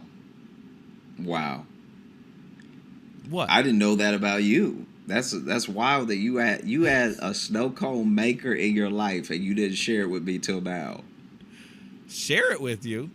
Yeah. I mean, I don't have it with me. No, I'm just saying you didn't share the story with me until now, but we've known each other for a long time. That's wild. Yeah, it's like if someone crazy, told me they used to have their own like go-kart track and they said it nonchalantly. I'm like, what? That's nowhere on the same level. Snow cone makers aren't like a lavish thing. Because I remember there was a trend in like the late 90s, early 2000s where there was a bunch of like home little snow cone I remember it. things. They were just ice chippers is all they were. Yeah. Hey, I know. But some of us couldn't afford those ice chippers, so we just watched that commercial longingly. I'd watch it because it was white kids in the homemade commercial. So then I'd watch it and be like, oh no, damn, another day without a snow cone. But I think like this area got into that trend a little bit. I don't know. We like snow cones around here. Yeah. I don't know if it's an Iowa thing. I don't know, but they tend to be at most the activities. Yeah. That's fair. I love when they'd sell snow cones like during like a football game. Mm-hmm. So people are getting snow cones and it's like fucking 45 degrees. Yeah. I love them so much. Midwest stuff. I've definitely eaten a snow cone with gloves on before. Oh yeah. Yeah, that's how much I love It's them. interesting because they're a summer treat, but then you'll see people who like make them out of snow. Like they'll like have like an actual like ice thing Yeah. and just kind of make it, but it's in the winter. It's weird that that's the one like all season treat. Have we talked about for snow cones too long? I think we've maybe talked about snow cones. Yeah, I'll get to the second one. So the second time that place did me dirty was I got a... I forgot we were talking about the place. The place that wasn't good, but it didn't have bugs, so that made it okay. Yeah. So I went there specifically as a child. I'm like really young at this point still. And I'm like, hey, everybody deserves a second chance. Especially when they're trying to spread joy in the world like this place is. Right. You know? So let me give them another shot. And I remember I got something that was like called a blue tsunami. It had blue in the name. So obviously the snow cone's going to be blue. It was so blue that my tongue and my teeth were blue. I don't even think they put... This is what I think happened. I think that these people made a mistake and didn't know what to do. So they had, you know, the blue food coloring that they'll be part of the syrup. I think they just straight up put dye into the snow cone because my teeth, my tongue, everything in my mouth was blue for about 2.5 days. It was so bad that my mom got genuinely... She made me use like Listerine, and the Listerine was coming out blue. Like this purple... Coming out bluer? No, this purple Listerine was coming out blue, right? Oh, the purple Listerine. So she was trying to get me to like maybe wash my mouth out or just something. And I remember I did it about 3 times, which to a kid is just death. Like when you're little, because you already hate the pain of mouthwash because you don't get why it's necessary. Like, I've been doing this all day. Yeah, it stripped the pain out of my mouth. It got the varnish right off of my tongue. My taste buds got a bald fade, all right? My tongue couldn't feel anything. And so then, and the snow cone was also bad. Like it didn't taste good. So I didn't finish it. Right. So that my mouth was that blue without me finishing it, which is crazy. Jeez. And then I remember if you would got to the syrup at the bottom, then yay. If I went to the syrup at the bottom, I think I'd be in Blue Man Group. Dude. I think that's what happened to everybody in that group. They had that snow cone, and they just kept going. And before you know it, you can't talk. All you know I do is drum.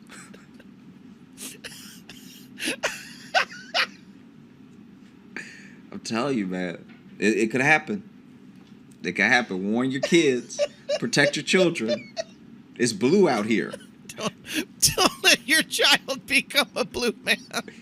Don't let your kid become a blue man. That's negligence. All right. It's like a documentary, like a daytime show with parents of blue men. Yeah. Just like they stopped talking to us. They stopped talking to us. They just kept getting these snow cones, and before you knew it, I don't even know if he has feelings anymore. He's just like banging tubes together and shit, and I don't know how to relate to him anymore. No one bought him the black sweater. He was just in it one day. Just had it. Keeps pointing at me like this. Just keeps doing it. And so it was so blue that I straight up, and this may be TMI for our listeners who are used to a bit more of a timid show, but I pissed blue. I was hoping it was going to be that you pissed. But did you actually piss blue? Dude, it was like, it wasn't like blue like Avatar, like how I'm sure that they piss, but it was like... It was a hue. It was a hue of blue. I like assuming that the Na'vi from Avatar pissed blue. Why wouldn't they? Why would they? Wouldn't it be weirder if they didn't? Everything is blue. That's a normal color for them. Blue looks completely regular to them. Right, but I'm just saying it's rare that... I would hope it's not a contrasting color.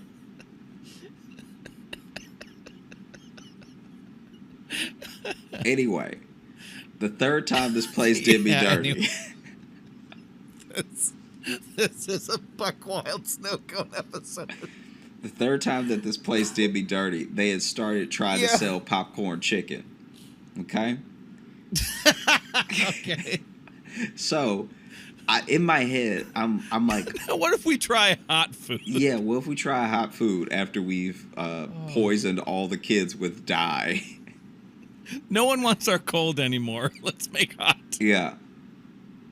That's the pivot for the business. I don't know how they stayed open, because there was this one dude that did a lot of drugs that would always get a snow cone from them, and there was a point in my very young life where I didn't fully understand what drugs were.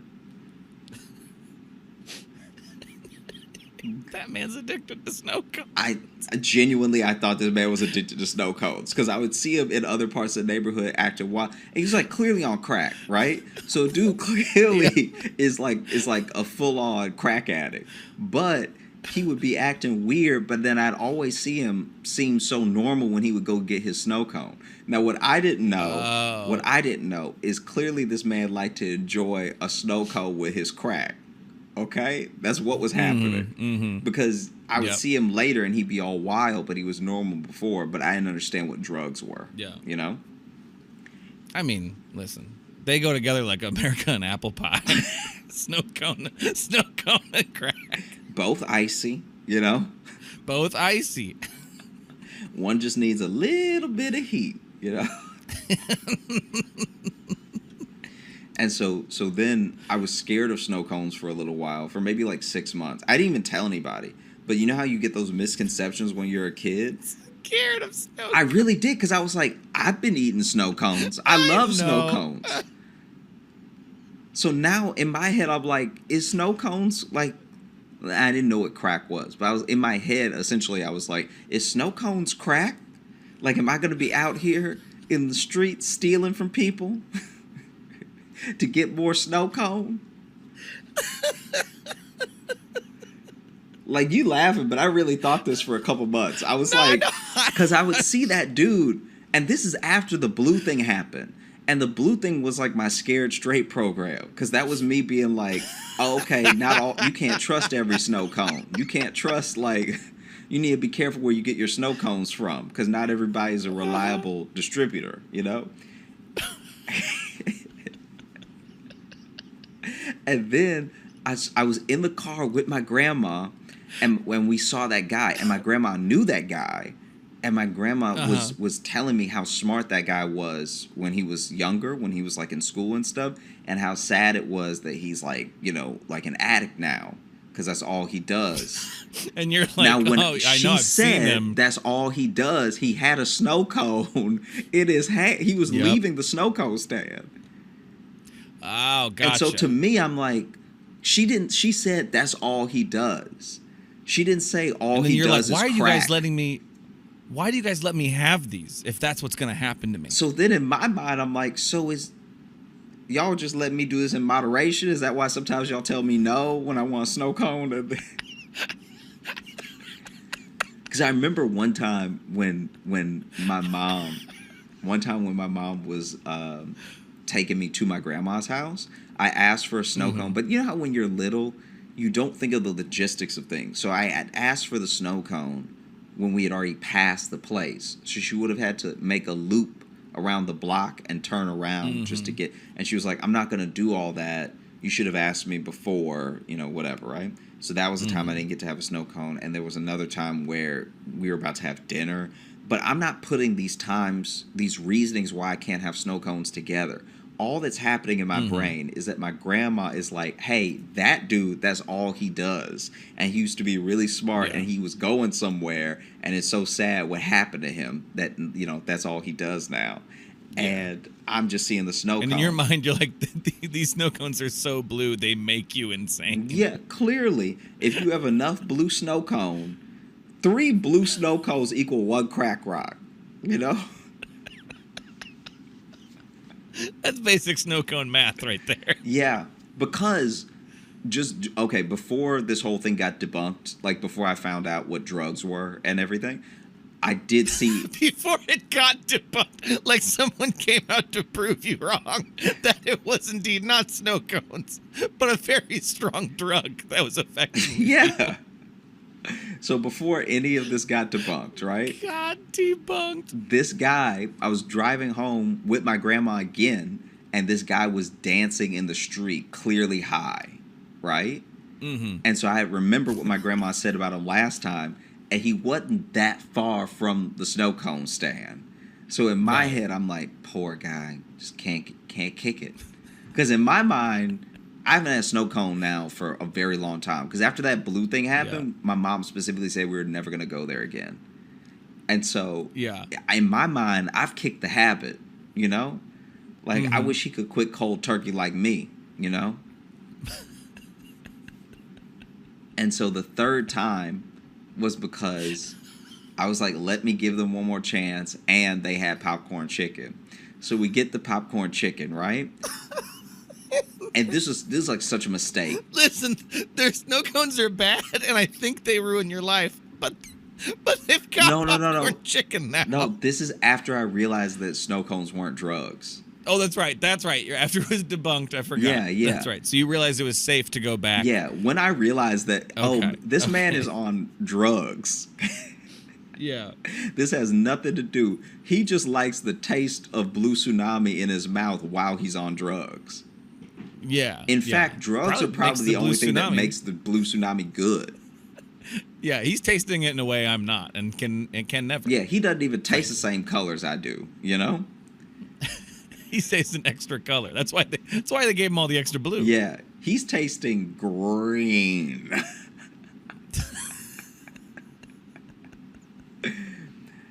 And so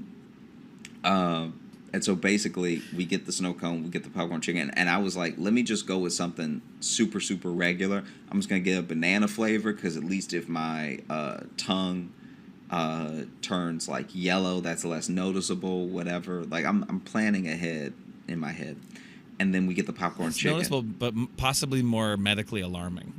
Yeah. If you have a tongue that won't go back from yellow for a while, that's probably not good. Yeah. And you get a fever, you dead. All right. Man, you got tongue jaundice? How'd you manage that? And so we get the popcorn chicken. And I think it was my aunt and I. But anyway, we take a couple of bites, and we've been fully hoodwinked. We've been like, I don't even know how you do this. I really don't know. It's almost a talent, the level at which they tricked us. There is so little chicken in here. There's almost no chicken. So they gave us just a bunch of balls of breading. Just a bunch of fried balls that are breaded. Mm-hmm. And so we bite into it, and already it's like the breading's not good, so the whole thing's not good. And then the little one I bit into, I was like, where's the chicken? Like, this is crazy. And after I bite into a couple more, I'm like, oh, there's no chicken in here. And instead of banana, they gave me lime. So I'm leaving fully upset. Yeah. This place doesn't sound reputable. Yeah, no, it wasn't good. Not a lot of quality control. I don't even know if it had a name. We would just call it the snow cone place. I was about to make up a name for it because I was like, I don't think he said a name. No, I don't think it had a name. This sounds like this was some sort of shady government experiment you didn't realize. Yeah. That actually, they were testing the effect. Yeah, that would make more sense than it staying open all those years. Yeah. You know, the government, the CIA, just opens a snow cone stand in the hood, and they try out new blue on black people. Yeah, they try that out, and they cover it up by funneling more drugs into it. We got to cover up the snow cone stuff with crack. Otherwise, the snow cone thing looks really weird. We also have to cover up the snow cone thing with bad popcorn chicken. Yeah, this is one experiment that just kept getting out of hand. Yeah. We need something else than to cover it up. Yeah, maybe the government is not good at stuff. Maybe they aren't. I think that's what we've learned here. Mm-hmm. I think that's the main moral. Yeah. So, because I was initially just trying to talk about the comeuppance thing, but then it reminded me about the snow cone place. I know that you got, but I love seeing the snow cone passion. So don't you dare apologize for that. All right. that was worthwhile. I felt like not only was it a good fodder for the episode, I feel frankly closer to you as a friend. Got you. I feel you. Okay. I'm glad. I know sometimes you'll ask me like, if you have a story about a certain topic, but there are episodes where I gotta just hold on. I gotta just grab on and we go, and we just keep on trucking. Because there were points where I would just break and start laughing there because I'm like, we were talking about trains or something, and now here we are, 20 minutes deep on snow cones. Yeah. It's fun. It's an adventure for me. We got anything else? Yeah. Suppose I could talk about my flights too that I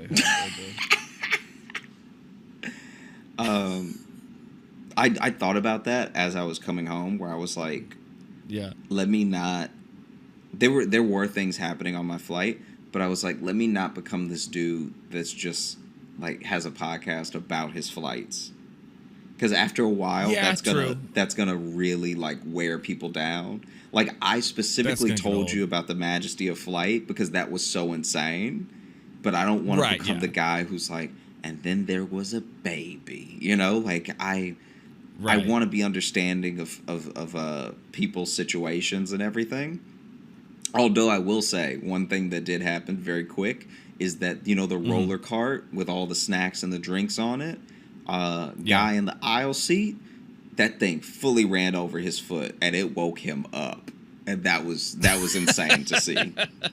Because he was waking up with so much pain that he yelped, and so everybody turned around like, "Damn, is this it? We've had a lot of good flights for the past couple decades. Is this a terrorism?" Yeah, and then. Sure enough, the flight attendant was like, "Oh, I'm so sorry. Are you all right?"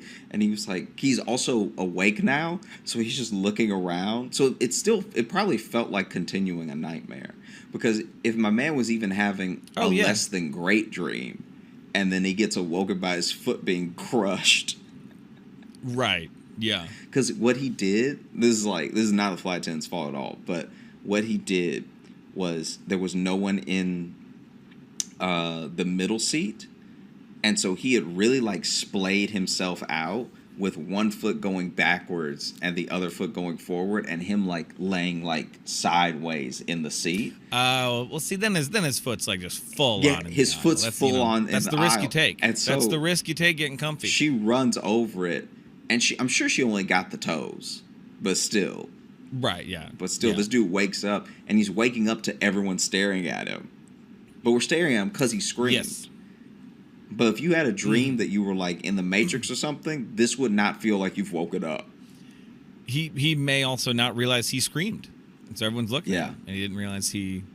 Anytime I sleep on a plane, when I drift off a little bit, because I don't sleep well on planes, but anytime I do and I feel myself come up, I look around quick, see if anyone's looking at me, because I know I have a tendency to go like when I when I wake up. I'm so scared of screaming myself awake.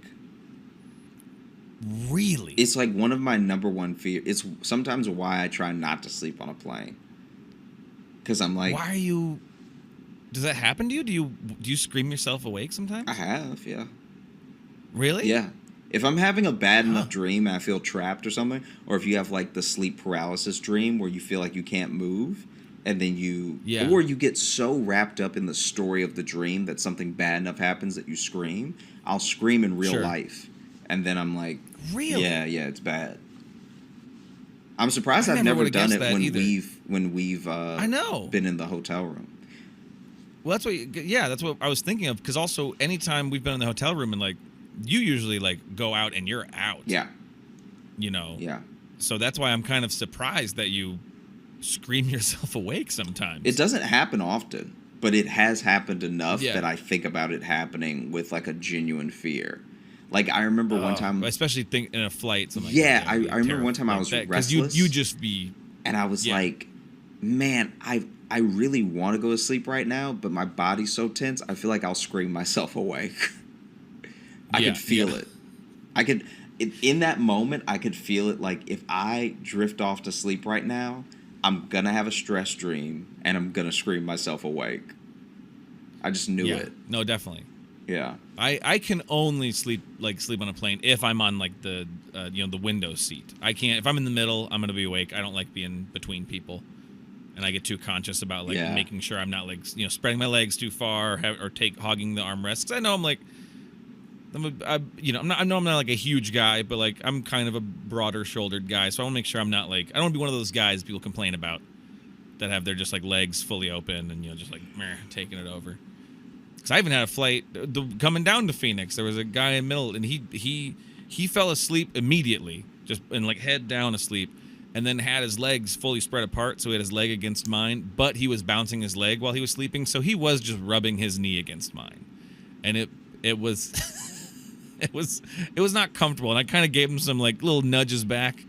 It didn't register. He was too comfortable, and I was very uncomfortable because I was also the one I'd been sprinting around the airport for because I went to the wrong gate twice, and I'm a fucking fool. And then my backpack exploded while I was running.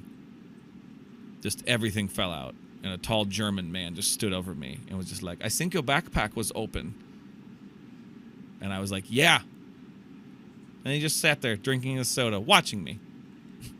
And there was a lady who helped me pick up. I was just like, what's your plan here? Why are you here? I feel like I would do that. I would get to an airport early just to watch people. You're just watching me. Get to it. Well, it's like the joke I made, I talked about it on stage, and I said it's a little on the nose to have a German engaging in Schadenfreude. But no one really got the joke because no one knew the word Schadenfreude. I thought it was clever, but... Yeah, if you know what Schadenfreude is, it's... If you know what it means, it's a... I don't know. It's a right there. It's a little softball joke. Yeah. But should we open up the mailbag? Yeah, let's do it. Let's do it.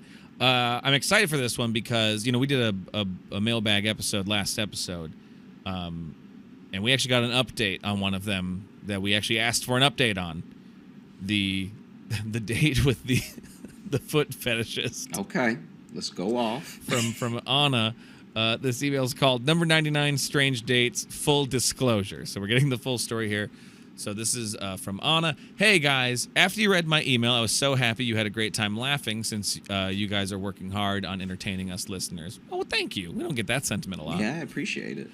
Also, I realized that my mail was not only not including my reactions, it was also not complete. Here comes the full disclosure of what took place at the date with the gentleman. That's very kind. Nice phrasing. Wow. It's very kind. It was pre-pandemic, and I apologize for the long email. I have had my fair share of strange dates and miserable relationships, and it has made me a bit picky when it comes to dates and relationships. So when this gentleman asked me out, I asked my coworkers about his character, since he is in the periphery of my line of work, and we met a couple of times due to work. I love their wording so much here. They're in the periphery of my line of work. Yeah. That's a really nice way of saying I don't fucking know this guy.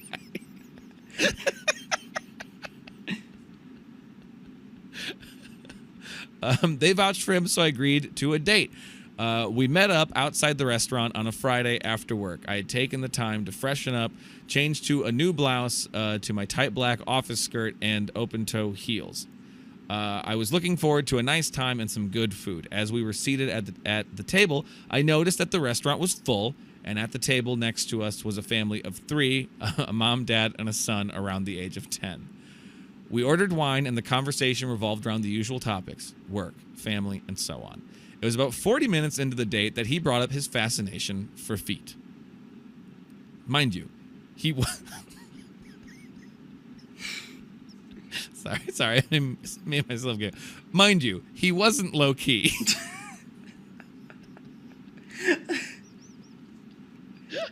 just be like, oh, I love feet. Yeah! Woo! Can't get enough of them. That's so funny. He talked about the shape, size, touch, look, and the smell of feet in a way that was borderline to describing an ice cream. Feet were his kinks. I wasn't shocked, but more surprised that he brought it up less than an hour into the first date. The situation felt awkward and strange, and I laughed out loud thinking this was a joke and that my coworkers were sat somewhere in the restaurant and were about to jump out and yell pranked, you know. I looked around and noticed the big eyes of the dad next to us and turned my head just in time to see the gentleman sliding off his stool. Sliding off his stool. Oh, no, I lost my place. Sliding off his stool, trying to be discreet. He grabs my feet, pulls off my open-toe heels, takes a good look at my manicured toenails, licks his lips, and sniffs my shoe. It's the licking the lips is very...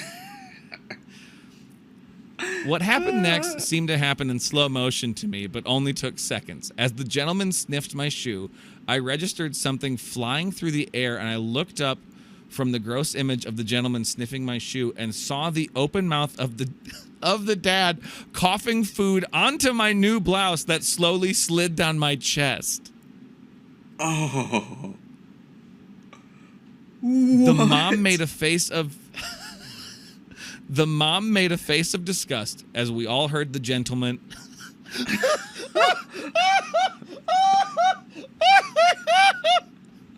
What? Hang on! The mom made a face of disgust as we all heard the gentleman exhale a moan of, ah, so good.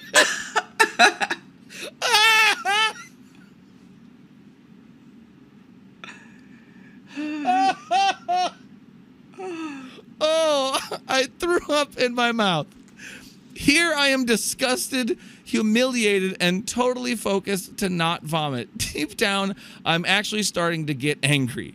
The total disrespect of not asking permission to take my shoe off and sniff it, nevertheless in public. The disrespect to the other guests at the restaurant, too, who had to witness the whole thing. My thoughts swirled around. He is totally crazy.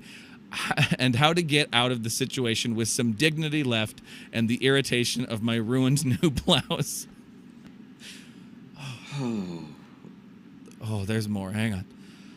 While the gentleman had ranted about the delight of feet earlier, he forgot two important things he should have asked me. One, whether or not I was ticklish on my feet, and second, what I do in my spare time. You see, I'm very ticklish, and I've been practicing Wing Chun, Kung Fu, for years. As he sniffed my shoe, he loosened the grip around my foot, and his hand softly slid from my heel towards the arch of my foot and tickled it. As a reflex to get him off me, I pulled my feet back and in an upward motion, kicked him in the forehead with a whack. God. You left out a lot of stuff in this story from the first time you sent it to us, Anna. The gentleman's upper body flew upwards towards the table and he hit the top of his head on the table. I realized that there is no way I can end the date with dignity, and that made me even more upset. The disappointment was quite overwhelming, and I had just kicked my date in the forehead, and the feet were already leaving a red mark, just like an open hand slap as a cheek would on a cheek would. So the thing that I'm stuck on is that because you've been doing Wing Chun, if you want to get out of here with dignity, you just gotta fight everybody in the restaurant. Just start whooping you have to kick ass. Everyone's ass. You have to kick every person's ass in that restaurant. Yeah. Wow. As I pull my shoe out of his hand, the server appears out of nowhere with the starters and asks if everything was all right. As I met the server's eyes, I knew I was saved. I put on my shoe, glancing at the gentleman, rubbing his forehead, all confused, leaning one hand on the floor. The server said, "I guess you don't want any starters. Don't worry about the wine glasses, just go now." The glasses had fallen and were broken after the table was headbutted. So she kicked this man's head into the table, which knocked over glasses and they broke. Yeah. Wine was dripping from the edge of the table onto my skirt and onto the shoulders of the gentleman. Your outfit got ruined. Yeah. Not only your outfit got ruined, this man took your shoes off too. I'm sorry. Your clothes were disrespected on this date, you've been through a lot. This is a lot. I grabbed my purse, pulled out one of my business cards, and handed it over to the server, thanked him, and if he wanted to meet for a drink or coffee, he just had to call me. Buck wild twist. That's a turn I was not expecting. We've been To in married that moment for be a like, year. you know. As I walked off, I heard the gentleman scream, "Ouch, my hand, get off my hand." So I guess the server stepped on his hand. and Anna, get off my hand. Oh, you stepped on his hand. No, there were no more dates with the gentleman or going back to the same restaurant. I have met him a few times due to work, but that is a whole different story. But I did go on dates with the server. So you were just keen to tell us a quarter of the story. Again, we need another update now. Yeah. Because now you dated the guy who was at the foot fetish date. I do feel like we're just... You had to have talked about that. Yeah, we're just going to end up doing a podcast off of Anna's updates. Yeah. Yeah, we found our third co-host. Yeah. Yeah, I love a series in the mailbag to have an ongoing story. But I'm so happy I found your show on Spotify. I have binged it since I found it in July this year. In most episodes, there is a story that I can relate to or is actually similar to an experience of my own. Well, neither of us come close on this one. Thank you for being you, and I wish you all the best in all you do. Maybe a theme about going to the doctor or dentist. Just offering up another phrase as if your story isn't the only thing I'll ever think about again. Yeah. Take care and stay cool. Love, Anna. Anna, thank you. Anna, thank you so much. Wow. Yeah. Wow. Thank you all, really. Thank you so much for listening to the Josh Johnson Show. We had a great time recording. I hope you had a great time listening. If you are looking to catch up with us on any of the socials, you can find me at Josh Johnson Comedy on Instagram, Josh Johnson on Twitter, Josh J Comedy on Facebook, and Josh Johnson Comedy on TikTok and YouTube. We're going to be posting clips of the show. And if you're looking for Logan... Wow, you can follow me on Instagram at Logan M. Nielsen. And if you want to get into our mailbag and just challenge our lives, you can email us. Really Josh change Johnson our week. Show. Really just change. Yeah, this whatever week I was going to have is gone now. And it's this week now, whatever this has created. You can send those to joshjohnsonshow@gmail.com. And you can also leave us a 5-star review on Apple Podcasts. We like to read those there too. And you can find bonus content, patreon.com/Josh Johnson Show. We got some bonus podcast stuff. We got deleted clips, lost episodes, bonus videos, access to live shows. And speaking of live shows, we have one coming up. What is it? It's Sunday, September 26th at 6 p.m. Eastern Time. Did I get all that right off the top of my head? Let me see. I want to check. Pretty sure I nailed it with that. I'm pretty sure I nailed it. It's the 25th if it's Sunday. Ah! Yeah. Fuck. But you were close. Damn it. Sunday. No, I'm a failure. September 25th. I ruined it. At 6 p.m. There'll be tickets in the episode bio, and they're really fun. The last several we've had have. I think the last time we talked about the brave little toaster for a while. Watched some videos, so we're never sure what we're going to do when they happen. So you should join us. You all have a great rest of the day, great weekend, and we'll talk to you soon. Go get you a snow cone.